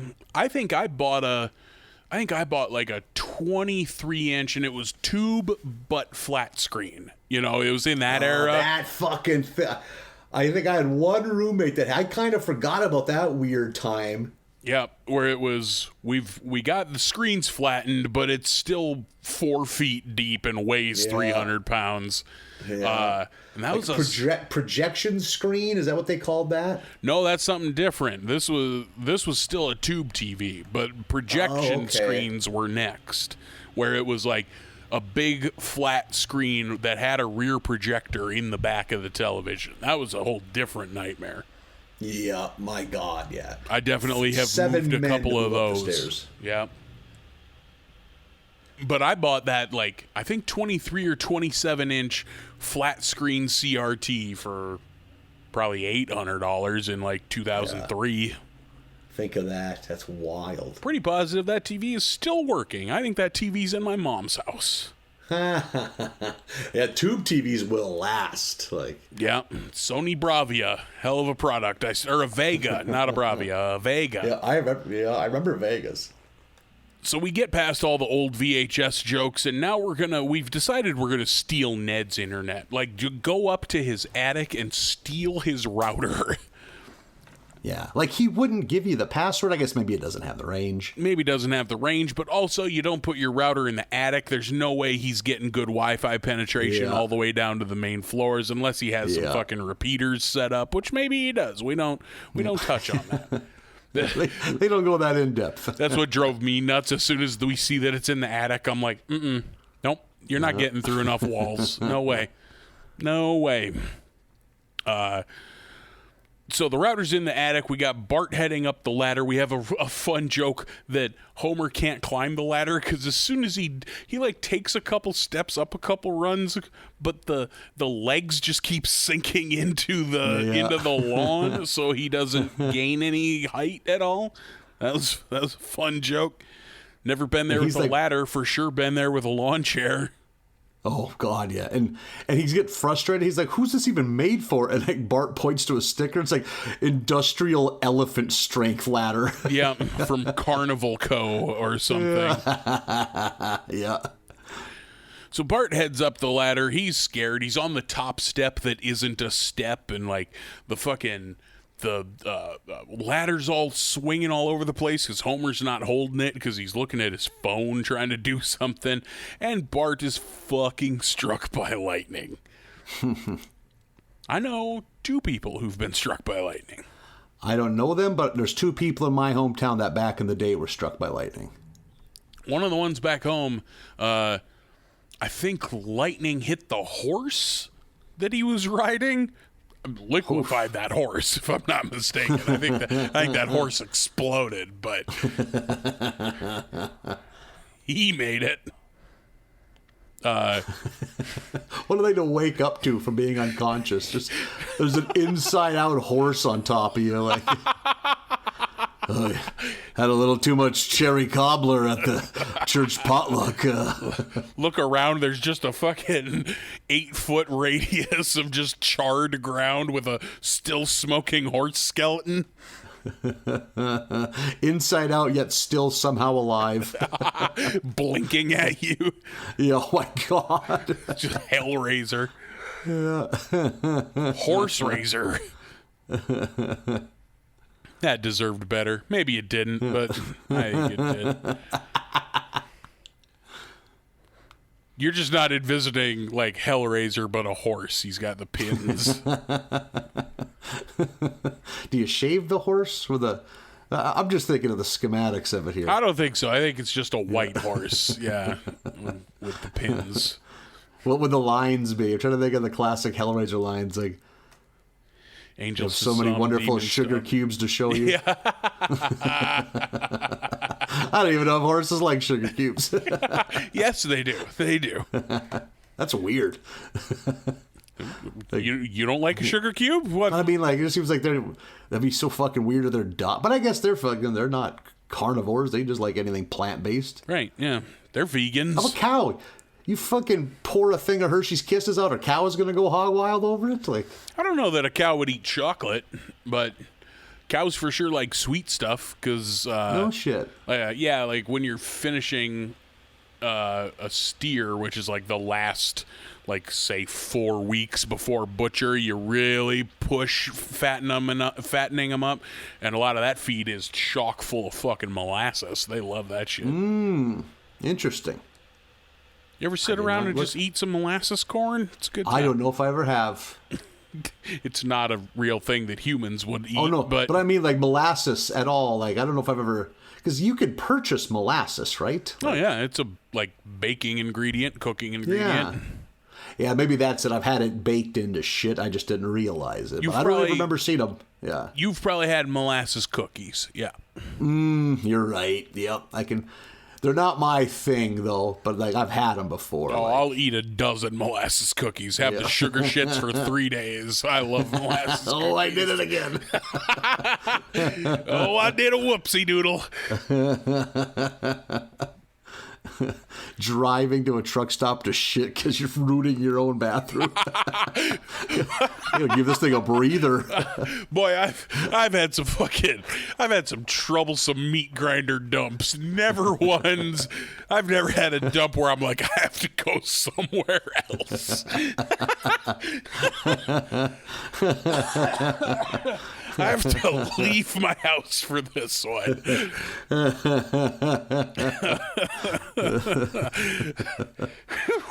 I have to go to a Circle K in a different part of town for this one. Secretariat can only run a mile at a time, otherwise the heart will blow out of it. That toilet needs a break.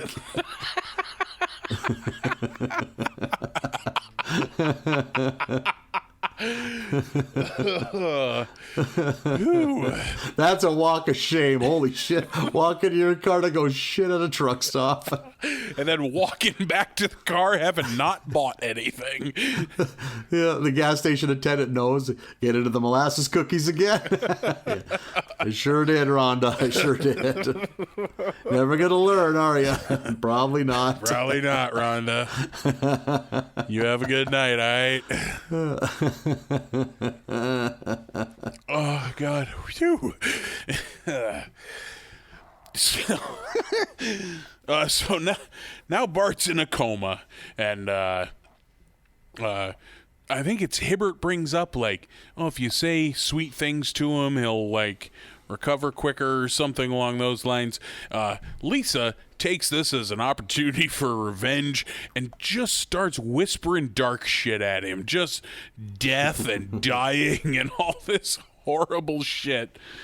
And now we're inside Bart's brain, where Maud is there and her head explodes and Bibles go flying out, which is a fun visual. Got a real Treehouse vibe this whole episode. Yeah, good call. Yeah. Bart is haunted by Maud. We spend most of the rest of this in Bart's head, but occasionally popping out. Bart is haunted by Maud, and Milhouse is there, and he sends Bart to go to therapy. And he and the therapist just dunking on fucking Milhouse is fun.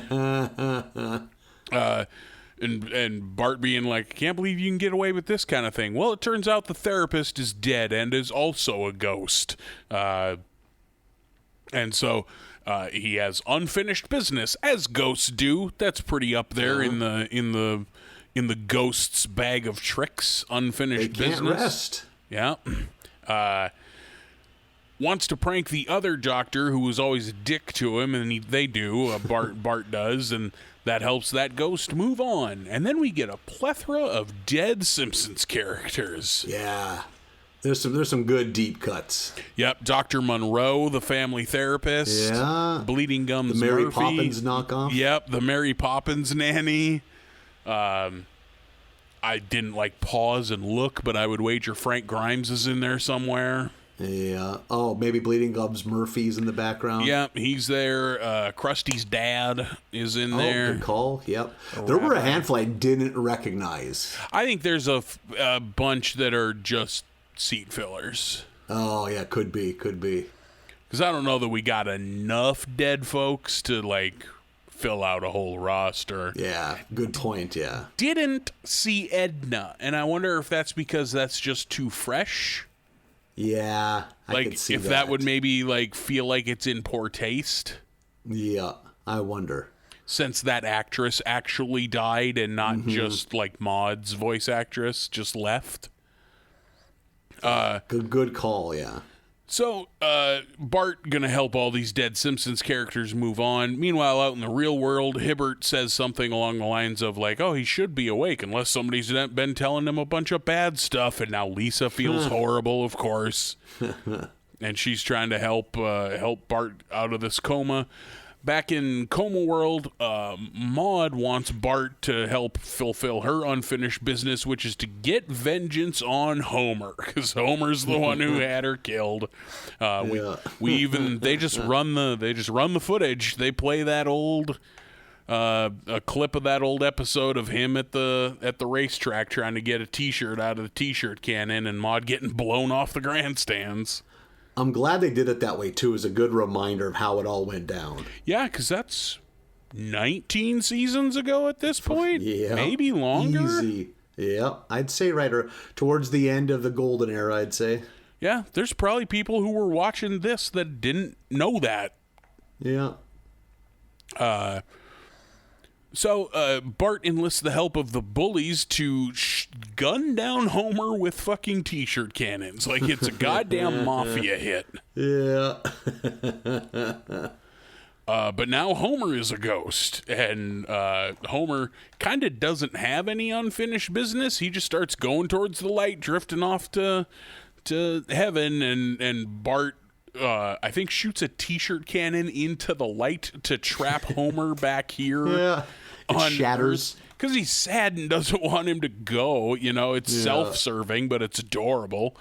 Yeah. And Homer's body or spirit falls back into his body, and that's about the time that Bart wakes up. None of this is real, This is all in Bart's coma mind. Lisa profusely apologizes, and Bart's like, "Lisa, were you putting all that bad stuff in my head?" And she's all "Yeah, I'm so sorry." And he's like, "Cool, can you teach me how to do that?" Because Bart is a piece of garbage. And then we get a long montage of here's how the Simpson characters are going to die, which I thought was kind of fun. Yeah, it's from 6 Feet Under. Oh, is it? And yeah, because I recognize that song. Okay. I've occasionally seen the ending of this start in montages of the best final episodes of a show ever, and I always make sure to turn it off because I've never seen that show and I want it to be kind of fresh. I always heard that was good. The person singing is I think her name is Sia. Oh, C-I or S-I-A. Yep. Yep. And that's from 2007. It's wild how long she's been around. She was in a kind of a trancey trip hop group in the late 90s. Oh, that I didn't know. Yeah, I think they were called 07. They had a video on MTV circa 2001 that I loved. Huh. I didn't start hearing her name until the mid-aughts. When she started not ever showing her face. Or was she still showing her face? That's her thing now. I didn't know she had some kind of gimmick. I would just see her name as a feature on somebody else's songs. Oh, interesting. Lupe Fiasco or fucking Flo Rida. Oh, yeah, and she's I think Scandinavian or Finnish or New Zealand, some other country. What a weird thing for her to get into in her late 30s, early 40s. It is wild how many Sia factoids you have, because I've seen her name a bunch of times and never once gave her a thought. It used to bug me because why do I know that voice? And then it's from she's from the band 07. I was like, fuck, how is that? She's still culturally relevant, perhaps, definitely more than ever in America. That song wasn't a hit here. I was like, no shit. What a weird thing to do as a pop artist in today's day and age. Peak at 40. Usually you're done by 24. Yeah. Yeah, that's like wild. Gymnasts, yeah. I'll say this. I did like this like character deaths thing of like, old Bart shooting fireworks into the sky that spell out Skinner sucks, and he like shakes his fist, grabs his chest, and dies in his motorized wheelchair, and it says like Seymour Skinner, age 112, and then 119, and then the chair goes booking across the street and runs over Bart, and it's like Bartholomew Simpson, age 89, like that's fun.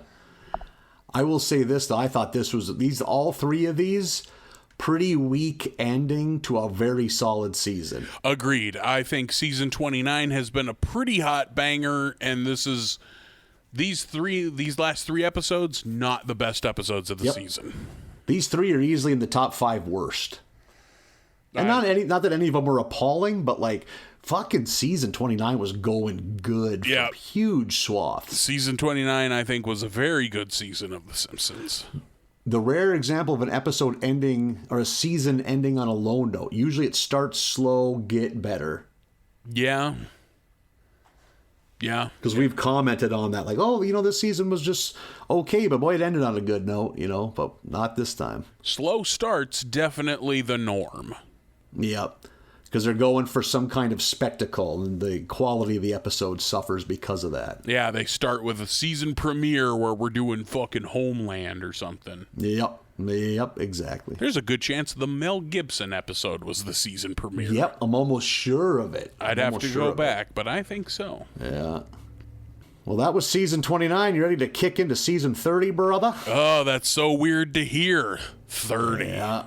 But yes. That's wild. Yes, I am. 30 years of this show. I think we're starting fall 2018, spring 2019. Good God, we're catching up. And then, I always got to look into what was going on Sunday nights, even though a man with a healthy brain could easily remember this, but I don't know about that. These are a couple deep cuts, because again, it's the regulars. You got Bob's Burgers, you got Family Guy. We had 2 short-lived things that they tried to make stick on Sunday. One was a show called Rel, R-E-L. It stars that Lil Rel. I don't know why he's famous. No idea. Probably like a 30-something black comic. I think he's popped up in some movies before. I've heard the name. It's a formula we've seen a million times. A famous comedian gets a sitcom, didn't make it. The other show, I hope you know what this is, because I didn't. I am very intrigued. Something called What Just Happened, starring Fred Savage. Oh my God. This is a high concept shit. This was a after show parody. So like a Talking Dead. So sure. Fred Savage was the Chris Hardwick for a show called The Flare, which doesn't exist. That's a brilliant idea.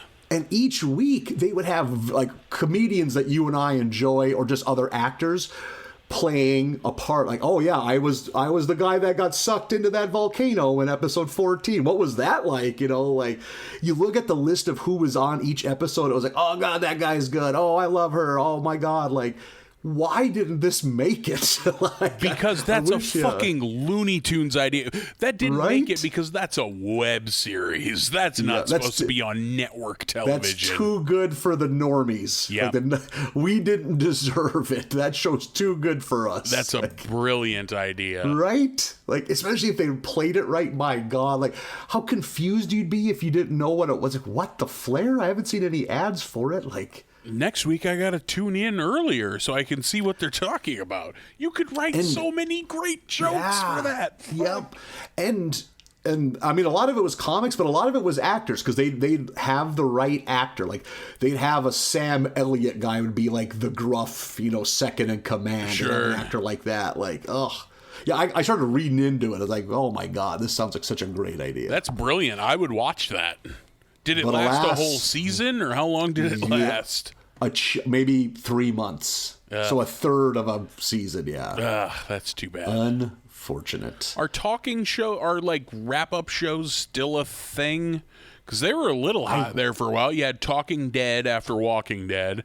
You had There was a Breaking Bad one. Talking Bad. Yep. Is that what that was? Yeah. AMC. Yeah, they stick with that formula. There was a fucking SmackDown had one for a while called Talking Smack. Yep, wrestling. Yep.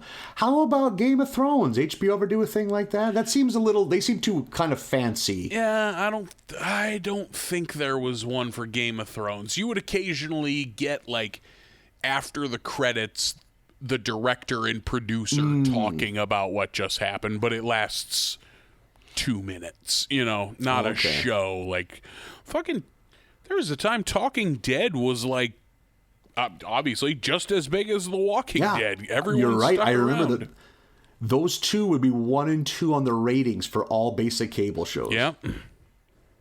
That show started out hot. I think it's a good idea.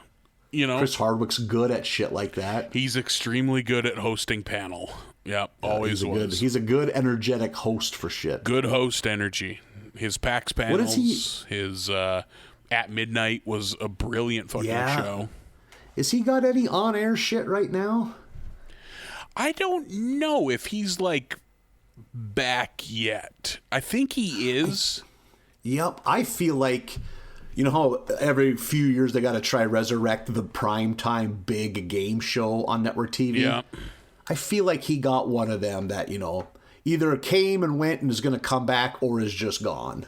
He's one of those guys, he never has to work again because A, he made a shit ton of money during his hot period, and B, he married a Hearst. He lives in a castle. So that'll help. Yeah, that'll do it. But like he got fucking canceled several years ago. And then I think it came out that like, no, that lady's Looney Tunes and has done this to several different like pseudo famous people, but like the damage is very rarely ever undone, Yeah. He's like, okay, I've been quiet this whole time. I didn't want to share this, but I guess that's where we're going to go.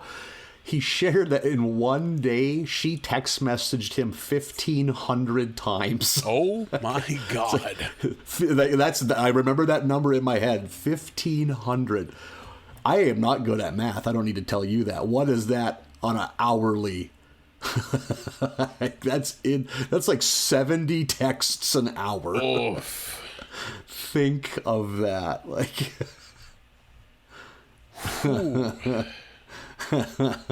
that's not good. That's not what you want. No, that's not good. I miss At Midnight. At Midnight was a fucking brilliant show. One of those things that completely miss me. Really? Yeah, I've always been told. That was, and I know, like, it was, as a viewer, it was funny, because Chris Hardwick's funny, and there's 3 comedians. Yeah. They're all funny. They're really good at selecting their guests. Like, it was mostly comedians, but never, like, Kevin fucking Hart. Never the biggest comedians in the world, so it was good exposure for, like, mid-level comedians, and comedians could be on TV without having to burn material. Yeah, that's a good. I never thought of that, but I bet they love that. You know? Like everybody loved it. It was fun to watch. It was fun to play along at home. I was tweet of the day twice on that show. Shit! You've told me that before. If you go through fucking At Midnight's tweet of the days, I was on there twice, baby. What was it like? They would give you a theme, and just you had to tweet whatever the theme was. Like, every night there was like a joke hashtag, and it was like a way to. Oh, it would be like lame superheroes, and it's just a jumping off point, like Ironing Man, or like shit like that. Yeah, it was. I got to see my face and name on Comedy Central. That was cool. Did you open hand clap? I bet I did. I'm not gonna lie. Yay! Yeah, I did it. That is a good feeling, though. Can I use that? Can I use that as a credit? Can I do, like when I'm contacting bookers? Can I say as seen on Comedy Central? There you go. We have to start putting the C by your name. Yeah. So those are the shows that were surrounding at the time. On Sundays, really nothing of note that I can tell started, but we're at a point, we're so caught up, we don't know if a show is going to obtain legendary status yet. Oh, sure. Unless it's a right out of the gate banger. But yeah, I was like looking at the list like, Jesus, I mean, a lot of these shows are still on the air, but that's not a big thing when you're 3-4 seasons away from right now. But my goodness, were there shows that were long lasting that left the air? Like, around this time? Yep. This would have been the first year we didn't have the show Scandal. That rings a bell. Like Kerry Washington was the star. Some kind of political intrigue thing. I think it was on ABC. Yeah, I feel like I can see the title card. Yeah. They pushed the shit out of it. I always remember that. Like, if you watch any kind of like sports on ABC, you're going to get clips or like talk of the new episode coming up. That's the only time I ever know what is on TV. Yeah, is sports. Yeah. Your favorite left the air this year, The Last Man on Earth. So that probably made it, 4 or 5 seasons? Yeah, roughly? which is wild. Yeah, good run. Most, that's better than 98% of all shows that debut on network TV. I wanted to like that show so fucking bad. High concept, fun, funny people involved. But I think I liked it more than you, but it didn't grab me. He's literally not the last man on Earth by the second episode. The show is a lie. Yeah, you got to put the pedantic nature away and just buckle in and enjoy the mediocre laughs. I wanted 4 or 5 seasons of Will Forte acting opposite nobody. Do you think that they wanted to go with it a lot longer? And then the Suits just shut him down. That's what I like to think, because that's what I would have done, or that's what I would have wanted to do. And I like to think that me and the writers of that show were both in the right and got screwed. Another comedy that left the air was New Girl, which I thought that was like 8 seasons worth, I think. Okay, never seen it. I've seen 5 episodes and no, it's fine. A lot of good snappy dialogue, like that's back and forth. Is that where people know Zooey Deschanel from? Yeah, Elf. I always thought, like, Jesus, she seems like she's a big star to be on a sitcom, but I guess she's young too. Sure. Probably take with the work you can get. And then there's a show that had 9 seasons. This is the first time I hadn't been on in 9 years. A show called The Middle. Are you aware of this? No. What the fuck is The Middle? 9 seasons. Like Seinfeldian, Frenzian levels of success, at least for longevity. It starred the mom of Everybody Loves Raymond and the janitor from Scrubs. Oh, I have seen promos for this show. Yep. 9 seasons. Like, that just shows how little of an imprint network TV has on our life now. Yep. In 1993, everyone in America knew of a show that lasted 9 seasons. That's not even an exaggeration. Yeah. Like, you would have to struggle hard to find a human being in America that couldn't tell you a synopsis of what Married with Children was about. It's this real grody, crass show, the poor married family. Like, you say, hey, what's The Middle about? They're like, what the fuck are you talking about? The middle of what? That's crazy. That was right. I fucking did a legit double take. Like, that can't be right. I must be looking at New Girl still, but nope. 9 seasons. The janitor from Scrubs bought a house on that show for sure. He's gonna generational wealth from that show airing in reruns in Malaysia. After already having generational wealth from Scrubs, because I think that show went 8 seasons. Mm-hmm. Think of that. This show went longer than Scrubs. Oh my God. That's wild. And he definitely got a bigger piece of the pie in this one. He's second face on the poster instead of in 7th. Yeah, he's one of the people standing in the back on the DVD cover of Scrubs. He's not. Mm-hmm. He was a popular character, though. People like the janitor. Yeah. He not quite the level of Kramer and Seinfeld, but he was that kind of, when he was on screen, hey, we're going to get something good. Yep, exactly. Put a lot of good lines in his mouth and almost never any of the heavy-hitting shit. Fucking good call, Scrubs is such a good fucking show. I love that show so much. Let's see how season 30 kicks off with episode 1, Bart's Not Dead. Episode begins with a musical recital, and the bullies dare Bart to pull the fire alarm. And Lisa is on stage performing. It's kind of like a hipster jazz night. Like we had Martin performing earlier. Now it's Lisa, and like Milhouse has weird hair, and he's out there too, trying to tap dance or something. Yeah, tap dancing, one of those things only on television. Yeah, God, yeah, that's had to have completely died off. Like how. You need tap shoes tomorrow in Fargo. Can it be done? Dance school. I think you're taking tin snips to an empty beer can and making some homebrew tap shoes. You're YouTubing how to homebrew tap shoes. What is going on in your life that becomes a thing that has to happen? What kind of promise did you make to a woman on Bumble? Baby, I tap all the time. Awesome. Let's meet tomorrow. Let's both bring our tapping shoes. Fuck. Yeah. Sounds bebopping, baby. I can't get out of it. I've used my real name on here. Shit. So the bullies. Wait, I'm not done with tap shoes yet because it just plowed into my brain like a truck. Turning somebody's shoes into tap shoes without them knowing is a prank is a fucking pretty good prank.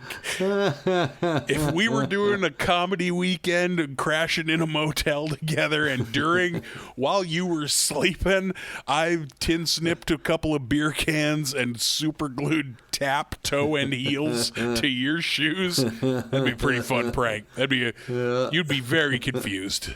Yeah. Like, I got the spring in my step. God, I just take to it. Because in a motel, that's carpet. You ain't going to notice until you're outside on the sidewalk on the way to the car.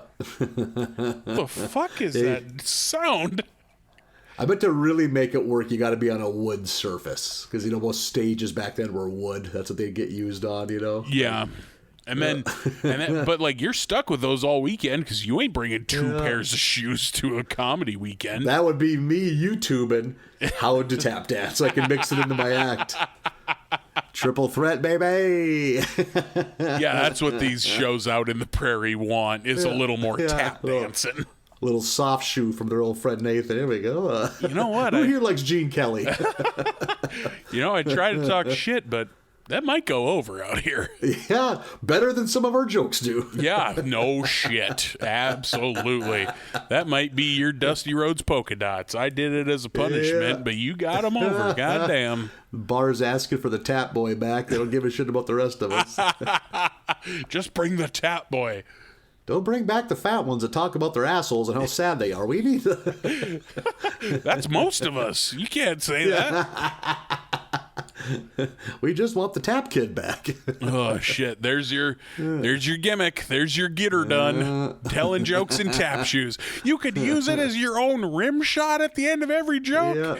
Just fucking holy fuck. And that's what I told her. She had to touch my dick, but like with your tap shoes. That's a bad punchline. Yeah, can you give it a clickety clack?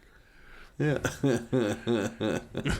Wrecked him, damn near killed him. Clickety clack. That's so good.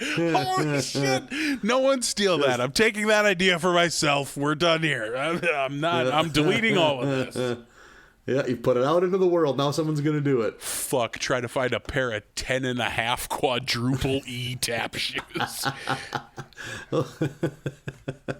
Carl Anheuser tried to train a Clydesdale to tap dance in 1961. I was about to say, I'm going to have to find a farrier. We're molten metal and nailing them to my feet is how we're doing it. You're in luck, son. I kind of love this idea. Like, it sucks, but it's kind of like Depending on how expensive those shoes are, I'd maybe try it for a laugh. Find out the bar floor's carpeted. Oh, shit. Fucking damn it. You're laying out linoleum samples. I just bring a few tiles, a few ceramic tiles and put them down. Do my 5 minutes of open mic material and then have to pick all the tiles back up. God, you're on a little elevated stage. That tile slips out from under you and you eat shit. Hit that stage like a ton of bricks, trying to tap off the stage and clickety clacking. Shattering the rest of the tiles. Stop it! Hiding in the one bathroom stall so guys are hollering at you. Quit crying. Some of us got a shit. Not the first time that's been hollered at me. Holy fuck. There is someone out there that's heard that sentence. Like, everyone knows you're crying. No one checks up on you. They're just pissed that you're taking up the one good stall. Now we're back to the prison toilet. Quit crying. We got a shit. Oh, fuck.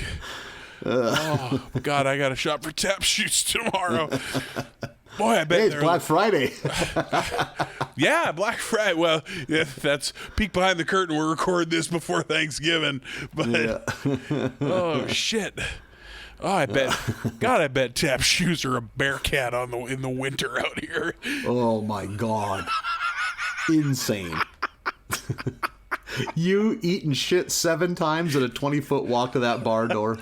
Like, doing, like, full flips. Like, whew. Fucking doughboy with the moonsault outside. I think he broke his knees. Oh, going for an RVD standing moonsault, and now he's crying out there. Ow, ow, ow, ow, ow.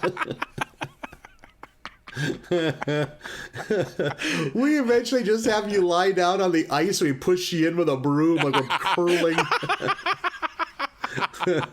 Like you're sliding a beer down the bar. Yeah. You just get up because we've done it before. That's just how you get into places in the winter. Pulling my shirt down because it got up around my armpits on the ice. It's gravel everywhere.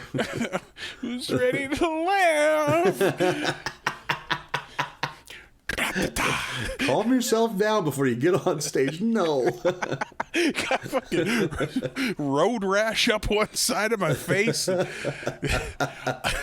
Fucking knees wobbling. De-icer salt all down one side of my shirt. So dating's weird.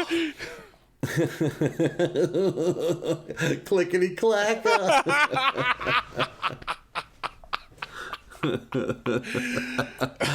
Oh, shit. Whew. So Bart refuses to pull the fire alarm when Lisa's on stage, which I am shocked that Bart had that level of conscience about, like, giving a shit about Lisa, because he rarely does. I found that shocking. New season, new Bart, right? Right, yeah. Season 30. Word gets around the school and eventually to Marge and Homer that Bart refused a dare from the bullies. I think like that he's in the principal's office because like Bart's a wanted man at this point pretty much. Yep. Marked man. Marge, of course, is thrilled because she's happy to see Bart actually did the right thing for once in his goddamn life. But Homer in secret's like, what did you do, Bart? You can't do that. You can never turn down a dare, which fucking one of the dumbest... Yeah, I'll turn it down a dare. What? Even, that was never a thing when I was a kid. A dare you fuck yourself. Yeah, I'm pretty, like, I think it was always said, but, like, it was never, there were never consequences if you weren't going to. I dare you to shoot the teacher in the face. Like, no, like, what? Yeah, dumb. But hey, apparently it's a thing in Springfield. Who are we to judge their culture? So what this leads to is the bullies dare Bart to jump off of some huge ask Hoover Dam-esque fucking monstrosity of a thing, which I don't know if we've ever seen before. We absolutely have, because I said, oh my God, the dam is still here. with Sideshow Bob and his brother. And his brother. Yeah. Yeah, there you go. Yeah, you're right. That does exist. Played by the other guy from Frasier. Yeah, Hayden something Pierce. Sure. Or something Hayden Pierce. Yeah. I got two of the three. If you say so. That ain't bad, says Mr. Loaf. Yeah. I see what you did there. And Bart, of course, does jump off this because the fucking bullies dare him. And he fucking hits the cement from like 25 stories up. Instead of being a human fucking pancake now, he's somehow still alive. He's jacked up, but he's still alive. So he's in the hospital unconscious, and he overhears Marge. Second straight episode, by the way. Like, yeah, there was a season break in here for the normal people, but when you're watching them all in a row, I was like, oh, fucking here we are again, huh? Lazy fucking writing. Like, come on, you guys. Fucking put a gap between. I don't care that you do this, but put a gap between the two. Like, fucking put this one at the end of the season. Like, my God. And Bart overhears Marge is super pissed, like more pissed than she usually is about his antics. She's going to kill him when he wakes up. So Bart has time to cook, just think of a lie. And what he does is he wakes up and he claims that Jesus talked to him while he was unconscious. And all it takes is a couple, I'm serious, Mom. And now, of course, Marge believes him because Marge fucking always believes him. Yeah. Which is cruel. Fucking, like, Marge, that's not a thing to do to Marge. No, this poor fucking Marge. Marge is so often the victim in these stories. And Homer pretty quickly realizes, oh, this is just Bart fucking, pulling a scam. And Homer was in, like, hey, keep it going, kid, like... And Ned finds out he's all about this shit, so he's over there with like a typewriter or fucking laptop or something, getting every detail. He's like interviewing Bart about it. Wants to know all about heaven, yep. Yeah, which, fuck, I guess, who wouldn't if he thought this shit was real? So the story eventually kind of starts passing around. I think it's some like Christian movie producers visit the Simpson home and they want to purchase Bart's story. So that's kind of where the gags come in, is like them being very religious and everything involves a lot of prayer, and Bart and Homer having to pretend like they're involved in that kind of shit. Yeah. And there's a great, this is good writing. I could dunk on them all the time, but here I'll give them some credit. While it's the producers and Bart and Homer, and of course Homer is leaning 110% into this is all true.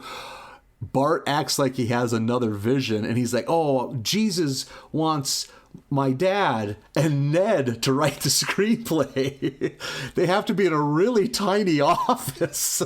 All of these caveats he adds just to bust Homer's balls. And the only snacks are celery sticks. That's it, too, yeah. One of the two of the producers were cameos. One is Dave Attell. I caught his voice right away.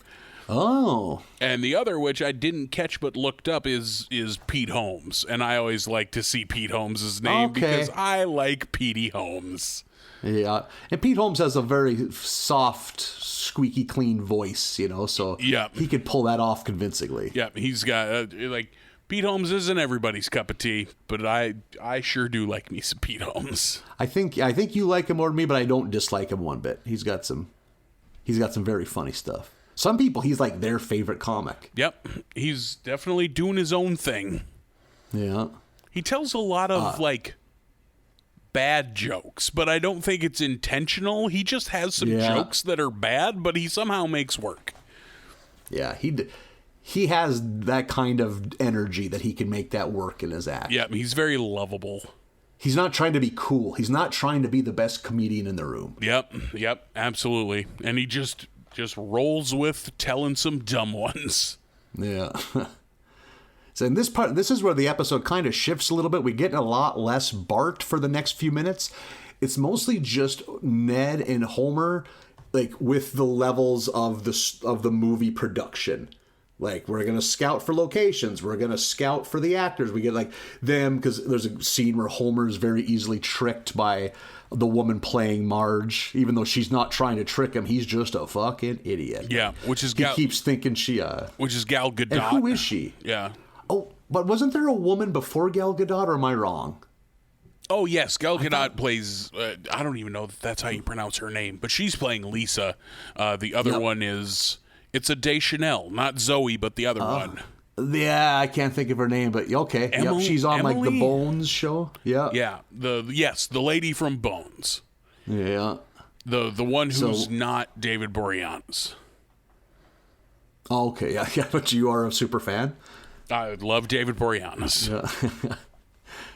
So eventually we get on set. They're making the movie. It's all of these actors with like fake hair on their head. You could clearly see the line, like, and the fucking guy playing Homer. There's a like where he has all these like pads under his shirt, fucking clear as day. It looks like he's smuggling Nerf footballs.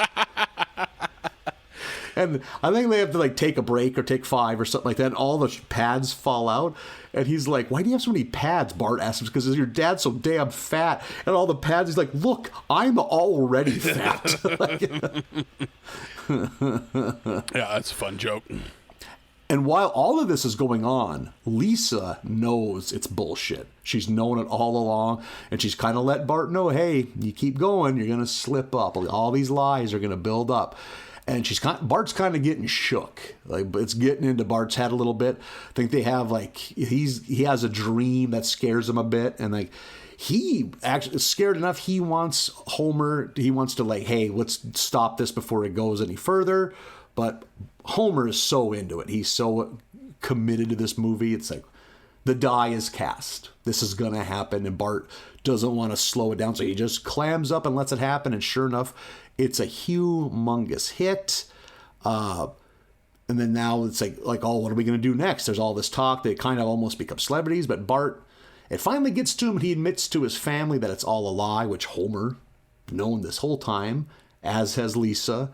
Marge is fucking baffled because that's Marge. Yeah. Fucking baffled, very easily baffled. So they... Marge is 30% of her waking life is being in a state of bewilderment. What? She's always just like, she's always shook by something. I don't remember if it was this episode or a previous one and we missed it, but we get a quick shot of like Marge joking about, oh, the only way I get through this is with wine. Like Marge is a secret wine drunk, and I'm like, no. I don't buy that at all. I don't like it. I don't buy it. Yep. I think like it's in my sewing basket, is what she says. Yeah. Like it makes sense for that joke. Makes sense for Lois Griffin. That joke makes sense for Bob Belcher's wife, whose name I'm forgetting off the top of my head. Like that. Not Marge. Marge isn't a wine drunk, a secret wine drunk. She loves being a mom. Sure, the family she has drives her nuts, but yeah. Yep, that seemed, again, we got a troubling trend of poor writing from the end of season 29 into this season. Yeah, someone just wanted to make a wine mom joke. And it's a good joke when Lisa's like, there's not even any sewing supplies in there. Right. So it's just a wine basket. Linda is Linda Belcher. Bob Linda Belcher, yep. Whew, God, that was going to give me a fucking embolism. So the Simpsons end up calling a press conference where they announce that it's all a lie, which people are fucking outraged. But Homer kind of does a solid, and he gets up there and he's like, hey, don't blame Bart. Blame me. I'm the one that kept this going for far too long, and kind of dunks on religion a little bit. Get a few gags there. Episode ends, so it's all over. Tie it up. Movie's over. They're not going to be movie stars, Christian movie stars. Episode ends with Bart on the roof, and Lisa noticing it. She climbs up there, and Bart's just worried about God forgiving him for this, and just fucking her and Lisa talking about it. And my God, this was a bad episode. I don't know that I would say bad, but boy, howdy, did I not care. Yeah. Oof. Come on. This is a rough run we're on. Jesus Christ. Slow starts. Episode seasons always start slow, you know? Yeah. But having that other one end slow is worrisome. Yeah. It didn't do a whole Could lot just be for me. Circumstance. Yeah. You know what I miss? when fucking Homer referred to Jesus as Jeebus. We haven't had that in a while. See, I thought that was dumb back then, so in this one, I was glad that we got away from it. Oh, see, it grew on me. I don't know why I got a kick out of that. I liked in this episode when Bart has that nightmare when the guilt is finally getting to him, and he has that nightmare where Jesus has that, like, it's just a wood carving that says love, like you would buy in a fucking Michael's or something, and he just beats the shit out of Bart with it. Fucking brains him with it. Like a little not quite Simpsons. Like that feels like a Family Guy joke, but yeah. Still, animation was good. Yeah, I was still here for it. Maybe because I was starved for fucking anything in this episode. Yeah. Oof, yeah. Well, let's see if season 30 gets a little better with episode number 2, Heartbreak Hotel. Probably top 10 Elvis song for me. Not a top 5, not a top 3, but probably a top 10er.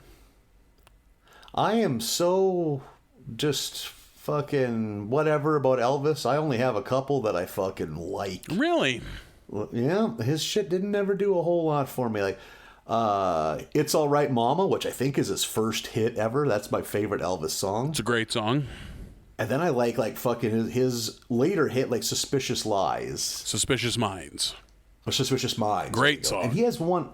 What's another later Elvis hit? There's one more that I don't mind. Oh. Do I maybe not mind In the Ghetto? Oh, you're probably thinking of In the Ghetto, yeah. I have to hear it, but I don't care for In the Ghetto. Yeah. But a lot of people do. A lot of people really like In the Ghetto. Yeah. But his big shit, like Blue Suede Shoes is fine. Fucking Hound Dog is fine. Yeah, I mean, Heartbreak, yeah, now that I think about it, these are good songs, but Elvis never struck a chord with me. Okay. Episode starts, they're watching The Amazing Place, which is like a Amazing Race / Survivor / dumb competition island show. The host of this, whose name is Tag Tuckerbag, which is a fantastic fake name, and played by Rhys Darby, who I adore. Right away, I was like, why would I know Rhys Darby? Rhys Darby's on Our Flag Means Death. I think he was on Flight of the Conchords. He's the New Zealand comic, you know? Yeah. There's not a fucking lot of them. Yeah. But yeah, he's the main character in Our Flag Means Death, which is a fucking great show. I like that show a lot. But right away, I was like, that's probably him. And yes, it is. Everybody loves this show. The family does, especially Marge, because Marge seems to not have a lot going on. So, of course, she's like a mega fan of this one specific reality show. I'm glad she has her show. Me too. They dominate that TV. Yeah, I'm glad that Marge gets her show. And it's one of those, like, she kind of makes the joke of, like, well, I'm stuck at home all day, so of course I love this show. It's like, it's not like these shows air at 2 p.m. These are primetime shows. Yeah, no shit. Yeah. they make it easy for you. They want you there. Have you ever got into The Amazing Race? No, I don't know anything about it. Oh, see, one thing I've always been told or read about it is it's supposed to be a cut above your Big Brother. Like, okay. It's a more interesting premise and shit. It's more exciting, too. It's not just fucking narcissists dry humping on a couch, you know? Like, just like, there's actual stakes. Like, isn't it just like a literal race? Like, you got to get from point A to point B? And some of it's physical, some of it's mental, and just logistical. Like, oh, we got to do it this way, and we'll get there quicker. We can get the key to the next puzzle shit. Oh, they sprinkle that kind of shit in. Okay. It's like MTV Real Road Rules Challenge from back in the day with a higher budget, which I also never watched. So and they're not. These people probably aren't rum drunk or whatever. They'd always be sauced up on MTV because they need the drama. I always just thought when someone would describe The Amazing Race of like, oh, they got to get from here to here. It's like, you can just get on an airplane. I don't understand why this is a show. Yeah. But from what I've been told, I mean, it's still reality TV, so you're not going to forget about The Sopranos when you watch it, but I've been told it's better than you'd think. How do we not just have a reality show that's just Cannonball Run? Where you just drive from one coast to the other. God, there's probably been, we just don't know. It just wasn't a hit. Yeah, maybe that's it. It's like, Yeah, it was. you could even pay for the licensing and call it Cannonball Run the Show. Yeah. What do you think that costs? It can't be that expensive. That's, Yeah, that's a right. popular film, but not that popular. Yeah.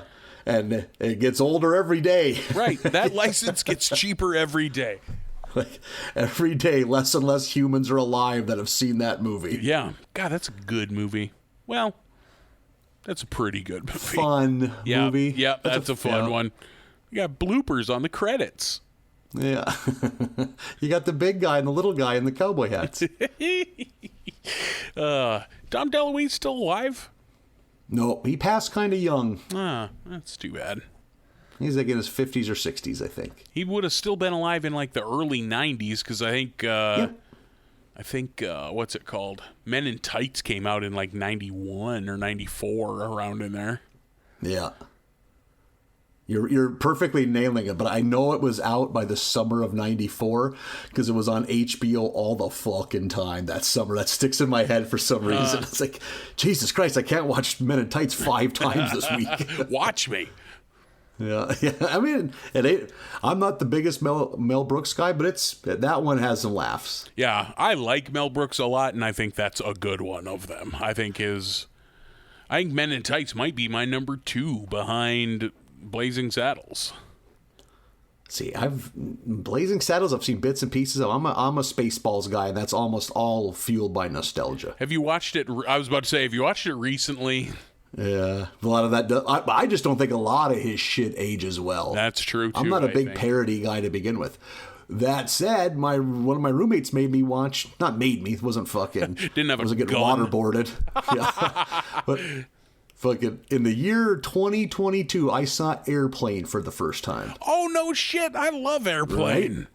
Couldn't believe how much I enjoyed it. Yeah, it's that a is great so movie. much better than most fucking parody shit. Yep, it is. It genuinely is. Airplane is a cut above. Yeah, man, like you're laughing consistently for 90 minutes. How much did you love all that fucking Wilt Chamberlain shit? Or is it Kareem? Cream, yeah. yeah. And then all the shit with like the more straight-laced pilot talking to that little boy. Yep. It's just outrageous. Well, you ever see a grown man naked? Yeah. Do you like gladiator movies, Bobby?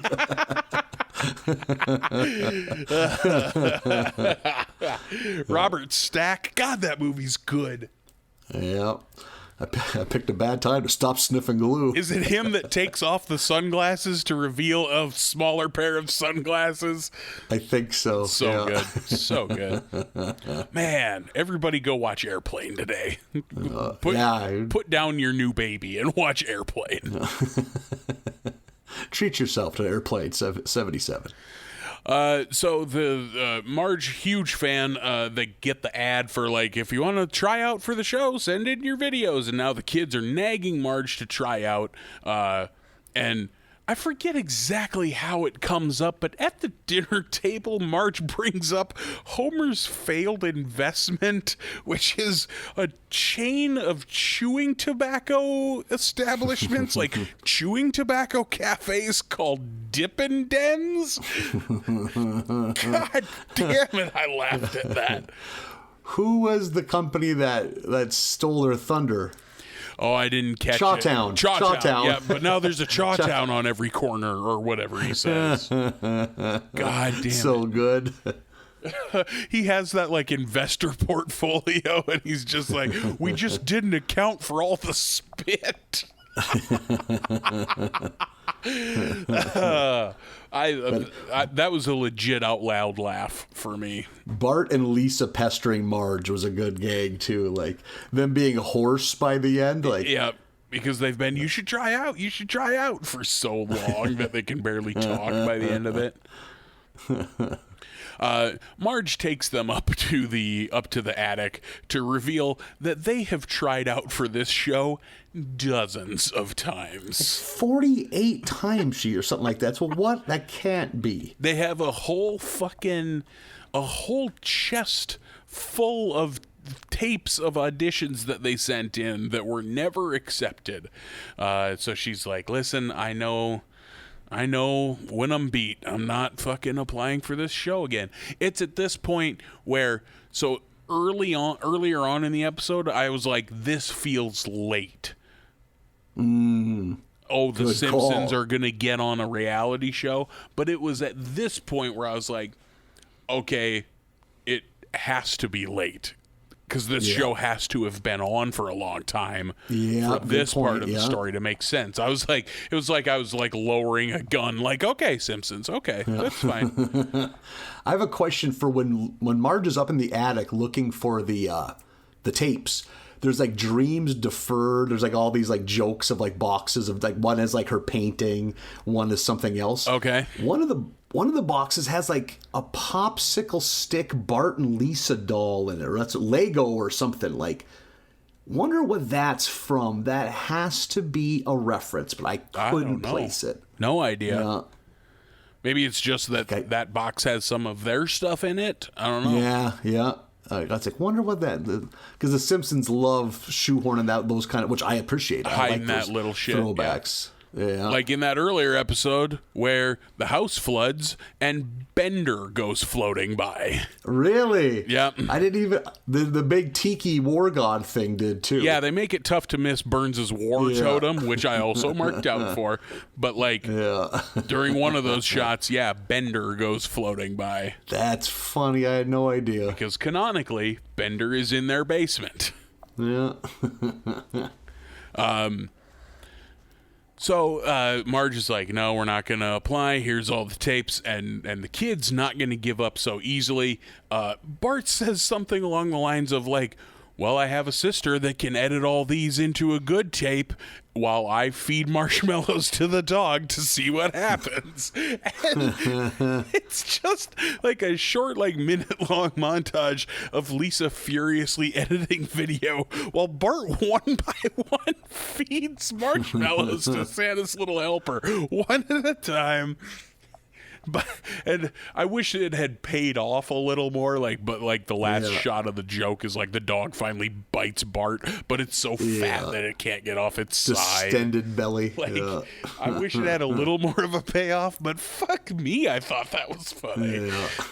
Yeah. Just slowly, one by one, feed marshmallows to this dog. To see what happens. To see what happens. That's his reasoning. So the kids go to they're doing like auditions at Springfield. So you get like Kirk and Luann trying to apply and getting nowhere. The Wiggums trying and getting nowhere. And then in steps Lisa and is like, listen, our parents have applied. Here's the tape. And our parents have applied every year as long as your show's been on. And now they've given up. And what a better sob stories. You guys fucking love a sob story, don't you? And so, of course, they're accepted. And they get to the island, wherever this island is, where they have the show. And the first challenge, soon as you're off the plane, is to go through your luggage and find the one thing that isn't yours. And they're scrambling. They find one, and then they're scrambling to try to find the other. And time's up. They're eliminated immediately. Shell-eliminated, is that what it is? Shell-eliminated, yes. Yeah. Because they didn't win at Suitcase Stowaway. Yeah. And they do, they really drive this joke into the ground, but I love that they are always putting a hashtag up in the corner. Yeah. Because that's very much a thing. Wrestling fucking does that too. Oh, good call. You're right. So they're eliminated immediately. And now this is good writing. This is very good writing. I did not see writing. this coming. Yep, 100%. And then totally didn't see where it goes from here, which is them having to stay in a hotel for the next 6 weeks because they can't just send them home because everyone will know they were eliminated. It's like spoiler territory, you know? Interesting. Yeah, which I never thought of, but that's got to be how they do it. I bet they do. Like, I bet if you're voted off Big Brother, I'm sure you stay at a hotel until the show's Survivor. done. Yeah, any of those. I immediately was like, fuck yeah, living in a hotel for 6 weeks. How are you not on board with this? Because Marge is not on board with this not at all. And I'm way more in Homer's camp. Fuck yes, a hotel for 6 weeks. You're not around your fucking shouting kids. Like, this is unbridled upside. Yeah, I'm usually not a big fan of the musical numbers, but him singing that Airport Hotel to Heartbreak Hotel was good. Yeah, it was a lot of fun. And it works. A lot of good gigs in it. It works. It gets her on board. Like, okay, now Marge is having some fun. We cut back at one point to the Simpson house. Bart and Lisa are forcing Nelson, Milhouse, and Ralphie to dig a swimming pool in the backyard by hand. Yeah. Unbelievable. It's the Bouviers that are supposed to be in charge here, but they're on board. They want a swimming pool. And one of the aunts, I think, says something, and fucking Nelson doesn't know how to take it at all, so he points and he's like, ha ha. Yep. He doesn't know. Like, I think so good. I forget which one it is, but one of them says something along the lines of like, because somebody says like, I'm going to tell Patty and Selma, and they're like, whatever, we want a swimming pool. I just got a Brazilian for the first time in 25 years or whatever she said. Yeah. She makes an actual joke, not like what I just did. But yeah, then Nelson like, like doesn't know what to do with it. So good. I just love that mix of people. Why is Nelson there? Nelson's a bully. He wouldn't listen to Bart if he told him to do something. He's like tricked into it or promised something, I bet. Like, once again, Tom Sawyer whitewash. Yeah. While they're enjoying their hotel time, they walk past the editing room and poke their head in there, and they're editing that first episode of them getting eliminated with the suitcase. What's it called? Suitcase stowaway, and it's revealed. Marge, by the way, Marge been taking it hard the whole time because she's like, "Oh, I screwed up the challenge. I couldn't find the thing, and now we're stuck here." But we see in the video that Homer finds a giant chocolate bar in Marge's luggage, which is the item that isn't hers, but he just eats it. Yeah. So free chocolate. So he's the reason that they got eliminated. And after that revelation, I feel like this is where a commercial break happens. Yeah.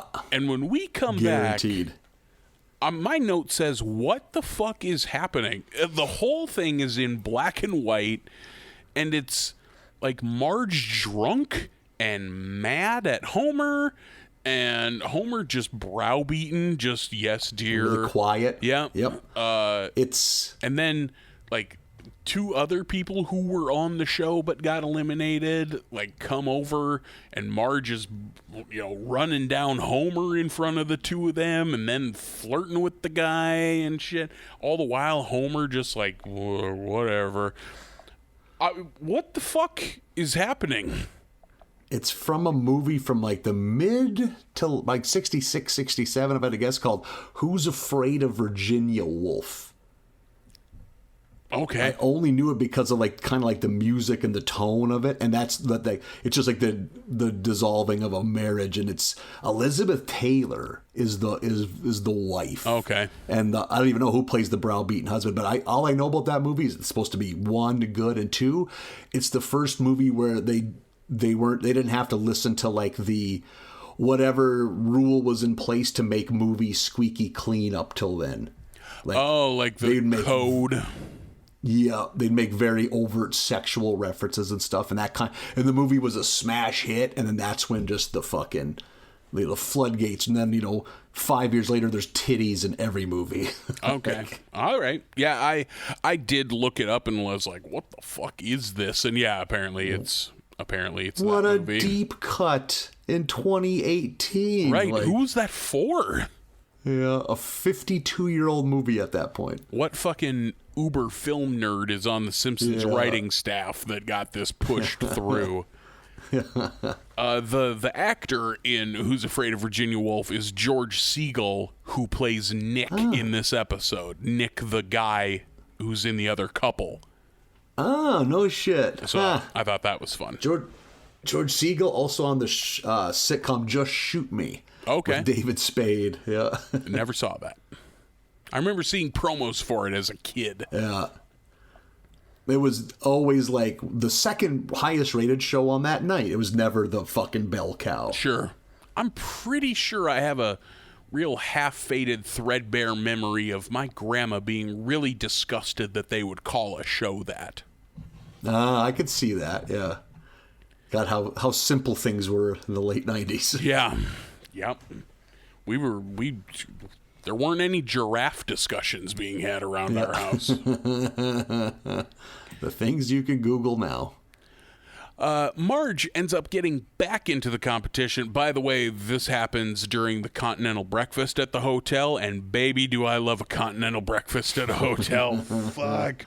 Bagels, little yogurts, waffle stand, which I'm not usually going to partake in, but if I'm feeling spicy, I'll get in on a make-your-own waffle. I like when you usually I don't read into shit enough to figure this out, but when you find out it's like a full breakfast bar. Like with hot breakfast? Yeah, that's a treat. Yep. Holy shit, look at this. Oh, this La Quinta's got fucking scrambled eggs? Hell yeah. Yeah. Use some kind of breakfast sauce. It's some very shitty bacon, but still bacon nonetheless. Oh, so those links, and I know that they're pre-cooked frozen links. Just heat them up. I'm fine with it. I'll eat 40 of those little things. I'm at a La Quinta. I don't expect there to be a fucking 4-star Michelin chef there. Exactly. It's one of the only times I'll have juice with my breakfast, because I'm not really a juice guy, but there's always a juice machine there, so I'm like, yeah, you're right. You do need a little bit of cranberry to get your day going. A lot of years pass between me drinking apple juice. I'm usually at a hotel. It's usually at a hotel, and it's usually because the orange is out. Like, I don't wake up early. Just water comes out of the orange, and you're like, oh, I guess apple. Gee whiz. If I see a cranberry, I'm going cranberry. I like cranberry juice. Yeah, I probably would too. Yeah, I like a little dry in my mouth. Yeah. And I'm probably putting kidneys. bagels into my basketball shorts and taking them upstairs with me. If we're being 100% honest, I'm probably getting a couple of bonus basketball bagels in there. Yeah. You put the cream cheese and you push them together so it's a perfect round bagel again. Not me. Easy. I eat a raw bagel. Oh my God. Just eat it like a donut. I don't toast it. I don't put anything on it. That's like eating, I mean, it ain't quite like eating plain bread, but it's like it'd be like eating banana bread without butter, which is doable, but I was about to say, I don't. Dairy baby. I bet 95% of my lifetime banana bread has been unbuttered. Oh my God, you put a nice slab of butter, that's when you're living, brother. Listen, I'll do it. If I got butter in the house, I just very rarely have butter in the house. Or banana bread. I'm a pro butter. Yeah. Two things you should rectify. We all should rectify. Like, I almost never have either of them, but the odds of me having both are astronomical. I almost always have butter. The question is that butter safe to eat? Because it might have been in there a while. Oh, boy. You put butter in the freezer, dog. Come on. Yeah, we got one rogue stick. There's just like, oh, shit. One outlaw. One butter outlaw. One lost cosmonaut floating out in the ether. Bring our boys home. One last stick of butter crawling out like the little girl in Aliens. How's it survived this long?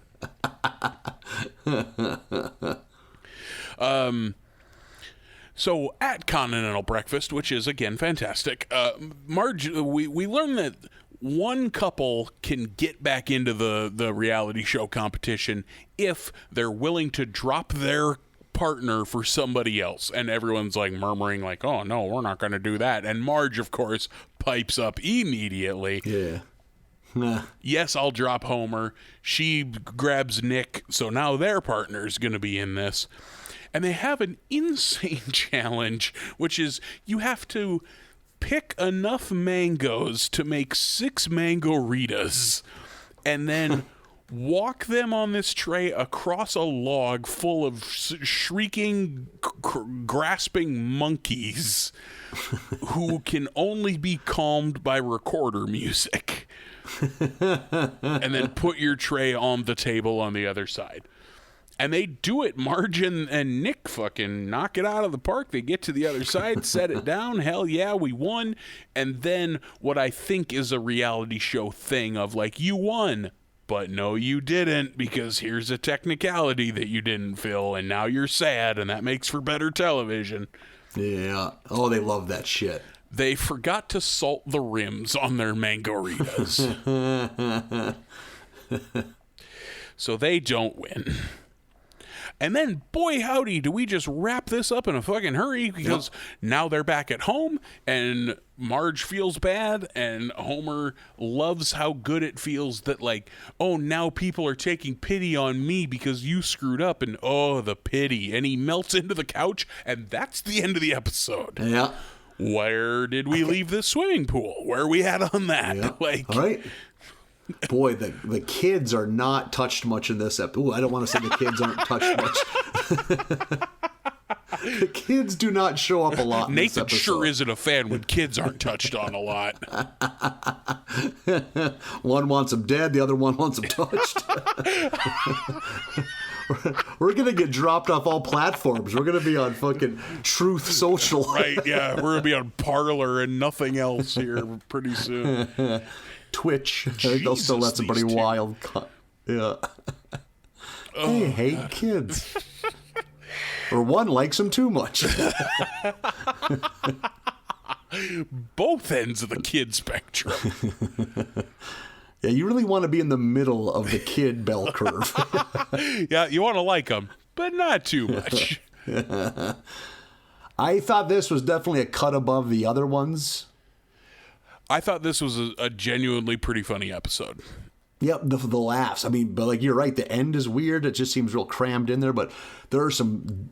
I got more out loud laughs in this one than the previous 4. Yeah, this. I think the ending was a real fucking flop. But yep, and that entire fucking Virginia Woolf thing is so insane, and it goes so on weird. so long. Yeah, like. I fucking, like, rewound it. Like, I must have missed something. But nope. It's just going, you know? Like, they're just leading into this. I at first thought something was wrong. Like, why is it in black and white? Like, it was one of those where I'm like, oh, they're doing a black and white thing. And then after a minute, I'm like, are they, or is something broken? What's happening? Like, I don't know that like your stream quality can drop that specifically. Like, I don't think oh, there's too many people in my building watching pornography all at once, so I can't watch The Simpsons in color. That's not how streams drop quality. You went out and bought new HDMI cords. I bought another new Roku. Like, I just bought one. Better safe than sorry. I guess I'll try watching it on the PlayStation. This is broken too. I mean, I prefer my Simpsons in color, I guess. Go to the library to use their Wi-Fi, thinking maybe that's the thing. Like, maybe my Wi-Fi is no good. Do you think at this point you can still buy these seasons on like DVD or Blu-ray?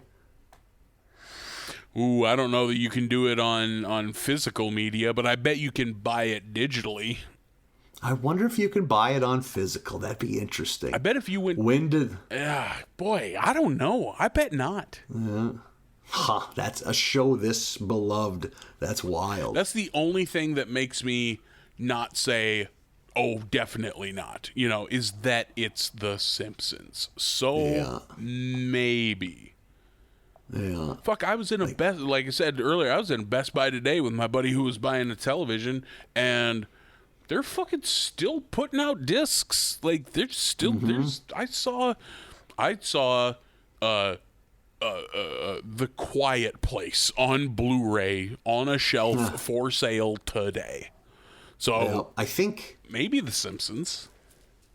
I think they figured that 2022, just like last year was the first time CD sales had raised in like 19 years. I think someone was saying that like 2022 might be the first year physical movie releases sales increase since like 2012, probably. Like, This is the first year in a long time, like probably the first year since streaming really became a thing, where I have heard mumblings from people outside of the weirdos yep. saying maybe we should get back into buying physical media. Yeah. And it started when now there's 45 streaming channels that you need to pay for. Yeah. And then it got kicked up again a while back when HBO took a bunch of shit off of their fucking streaming service. Like, I get it. Yeah, they can just take it away. Like, you're not paying for a thing. You're paying for a license to use the thing. Yeah. Yeah, good way to put it. I get it. But man, I just don't want to go back to moving DVDs every time I move. Well, last week I picked up a used VCR, so I'm back in the game, baby. Oh, that a boy. That actually kind of warms my heart. I'm pretty into that. Because I live pretty close to a store that proudly announces that they have over 10,000 VHS movies to rent. That's awesome. And insane. You drive by and it's like, how is this here? It's so big. They must have just bought out everything around it gradually in this giant old strip mall. I wonder what are the prices like? What you'd expect. I think they have like 5 movies for 7, or it's like 5 movies, 7 days, $11 or something like that. So they're a little more than they used to be, but still fair. It's still, that seems like a fair inflation rate. Yep. Yep. And they do like they used to do. Like, all movies are available except adult titles and hot releases, which I'm sure is just movies that came out within the last 2 months or something. Like, yeah, so but they must have another pros point. Yeah, but I was about to say, but that's none of them because VHSs don't come out anymore. I'm talking about DVDs too. Oh, okay. They also have DVDs. In my head, this strictly was a VHS rental store. That would be amazing. That's a place to do comedy. It's a VHS rental store. Was that you telling me about what movie was the last ever release onto VHS? Oh, maybe. I feel like there's a time when I knew this. It's a Viggo Mortensen. Yeah. It's either History of Violence. Okay, I was about to say it's either History of Violence or Eastern Promises. Yeah, someone just told me that recently. That's a good trivia question. Yeah, right? Yeah. What a weird thing to know you're a part of. Yeah. I was on the last movie that was made onto VHS. Man, if physical media is going to be back, now is the time to get into it. Now's the time to go to your fucking local secondhand DVD store and start fucking buy, baby, buy. Yeah. God damn it, Nathan. That's the new crypto. I don't wanna do this. Shit. Oh, big wall of DVDs. It's coming back, baby. We're doing it. I hate the big wall of DVDs. I didn't like it at all. Because those things big wall of books. Those things take up so goddamn much space. Yeah. Books are the worst, and I still lug books with me, which is so dumb. But every time I move. But there's something about owning a shelf full of books that maybe it's the fucking elitist in me, but that is less shameful than look at all this real estate. Looking at someone's collection of Steve-O bum fight videos. Right, yeah. Jackass More Farts, Volume 6. Like, I would feel less bad about owning 5 copies of the same book than I would owning all 5 Police Academy movies, you know? On Blu-ray. Right. Now, is that elitist and pretentious? 100%. Yes. I know. But I wonder how those Police Academy movies have aged. I bet not good. Ooh. I remember not thinking they were fine when I was a kid. That they were They're okay. Bobcat Goldthwait's funny. Bobcat Goldthwait is funny. That's just just a fact. And I don't think he comes along till the second. I know he's definitely in Citizens on Patrol.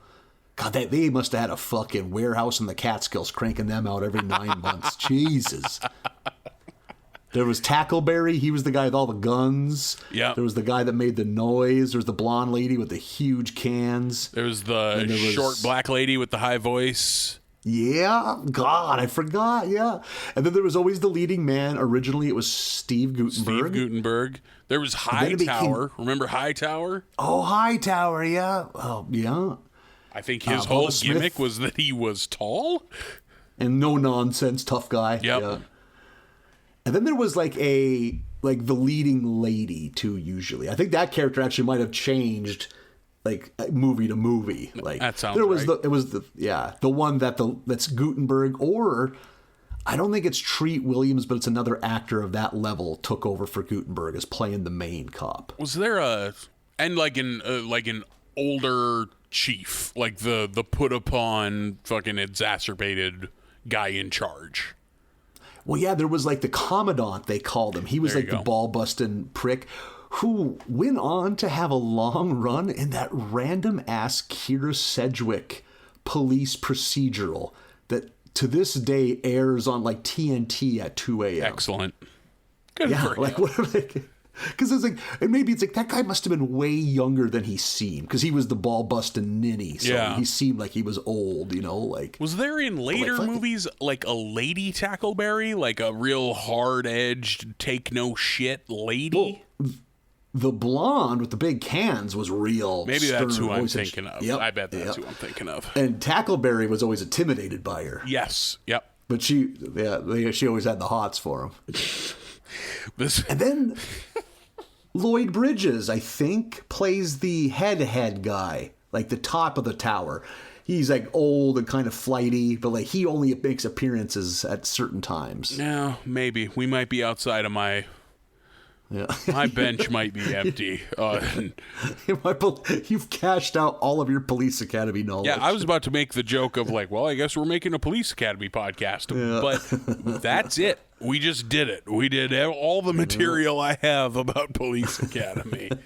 Well, it worked out well. We're at the end of the podcast. I think I might have brought it up before, but Bobcat Goldthwait has one of my favorite stories. Well, a couple of them actually. There's the one that he tells on his stand-up special, which is, a lady came up to me in the airport and said, "I don't mean to insult you, but you look like Bobcat Goldthwait," which is such a great joke. And the best thing is that's what he named that special.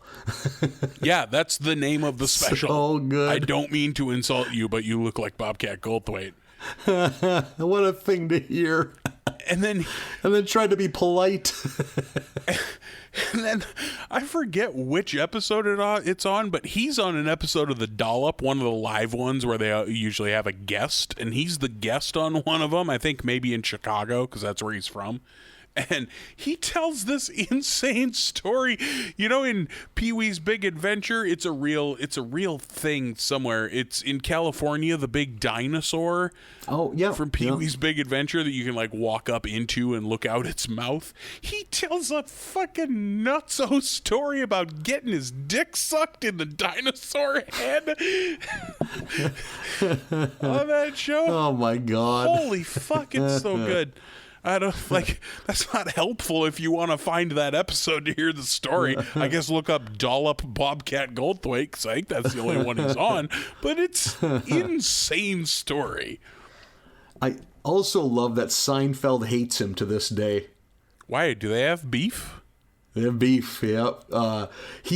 They edit out the name, but a woman on Riding in Cars with Comedians Getting Coffee name drops him because she was in a movie he directed, and he is like fuck that, or like I hate that guy. Why? And you can tell it makes it weird. Just I think they had beef, and then he thought Bobcat was hack as a comic, and then Bobcat was like, "Fuck man, I ain't the one out here fucking teenage girls, and I'm 40 years old." Yeah, you know what? Fair point, Bobcat Goldthwait. Yeah.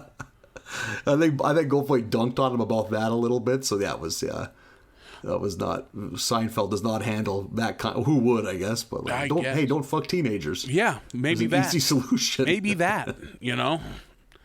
I think I remember seeing that episode and thinking, I wonder who that is. Mm-hmm. Like, I wonder what the bleep was. Yeah, it was Bobcat. I for sure have seen that episode because I love that show. Yeah, I can't think of who that was, but yeah. Poor Bobcat. I think Bobcat's doing just fine. Yeah. Oh, God, yeah. Who would have thought he'd still be a person getting work?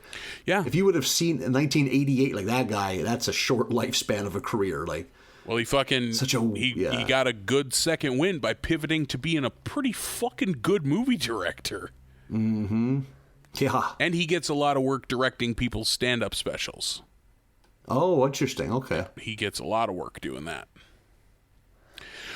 Well, that's Bobcat talk. Yeah. We'll do this again next week. Let's see if season 30, which was a stumble in episode 1, but I think a hell of an episode 2. Let's see if it keeps going. We got episodes 3 through 7 for next week is the homework. You come to town next week? Can we do this in person? Can we sit thigh to thigh and share each other's breath? Chest to chest? Yes, we will. Yep. Oh, shit. Be lying in bed together like we usually do it, one microphone between us. Yep, chest to chest. That's how we do it. Holy shit, the troublesome breathing. Just our at relaxed level breathing is probably very alarming with a close microphone. Brother, I didn't pay enough for my bed frame for you and I to both be in it. Ain't no way. I got one that's ready for the end times, man. It's got like 8 legs. Yeah, like I could fucking do fucking moonsaults off my dresser onto that thing, and it might buckle, but it's gonna keep me off the ground. Shout out to moonsaults getting a lot of play in this episode. Yeah, right. I was gonna go for a Santon bomb. Well, I'm gonna shop for tap shoes. God help me. We'll see how that goes. Tap shoes and bed frames. That's an album I don't title. want you feeling self-conscious. That's an album title for fucking sure. Tap shoes and bed frames. 3 through 7 for next week. Find us on the internet at Barley Basket USA on Facebook, Twitter, and Instagram. BarleyBasketUSA@gmail.com is the email address. I have not been good at updating things on our social media for a couple of weeks, but we'll get there. Listen, sometimes it's just a lot. Sometimes sometimes I don't have it in me. So life is hard sometimes. got a lot of irons in the fire. Got a lot of things happening. Not really, actually, but like they don't know that. Edit all this out. Sometimes nothingness accumulates too, and it's tough to get above it. All right. There's probably a German or a French word for that feeling. Yeah. The crushing weight of nothingness. Oof. There's a good album title. Fuck, you're just killing it. Maybe instead of me promoting things this week, maybe you, the listener, promote things this week by telling your friends about this show. Peer pressure them. Like we're trucking along. We're damn near 130 episodes in. Fucking, if your friend is like, hey, I'm looking for a podcast. What do you got any to recommend? Maybe you shout America's Barley Basket into their dumb little face. Carve it into the hood of their car. Every morning when they go to work, they'll see that. Yep. Spray painted on the side, if nothing else. But the carving really does get the message across. Yeah, it sure does. But yeah, we're out here. We're out in these streets. And we do this show for free. And I think it's a good product. So I think you ought to tell your homies. Yeah. Make them feel bad. You can do it. You've done it before. You've GoFunded shit before. Really browbeat them. Yeah. Go make a GoFundMe for this podcast. We don't want money, just listens. Pledge a listen. Holy. Yeah. I'm very sick. Sick of you not listening to this podcast. If we had a little startup cash, we could maybe make some t-shirts. We could maybe make some Moms Love Dr. Mario t-shirts. Or one of 24 other that would be a good t-shirt conversations we've had on this show. We could talk to Steve Guttenberg and see what he's doing. Get him. Let him see. Let him know what he wants from The Simpsons. What's his appearance fee? He's probably been on The Simpsons. God, probably. Anyway, yeah, tell your friends about our fun, dumb show that we have. 3 through 7 of season 30 for next week. We'll see you then. Bye, everybody.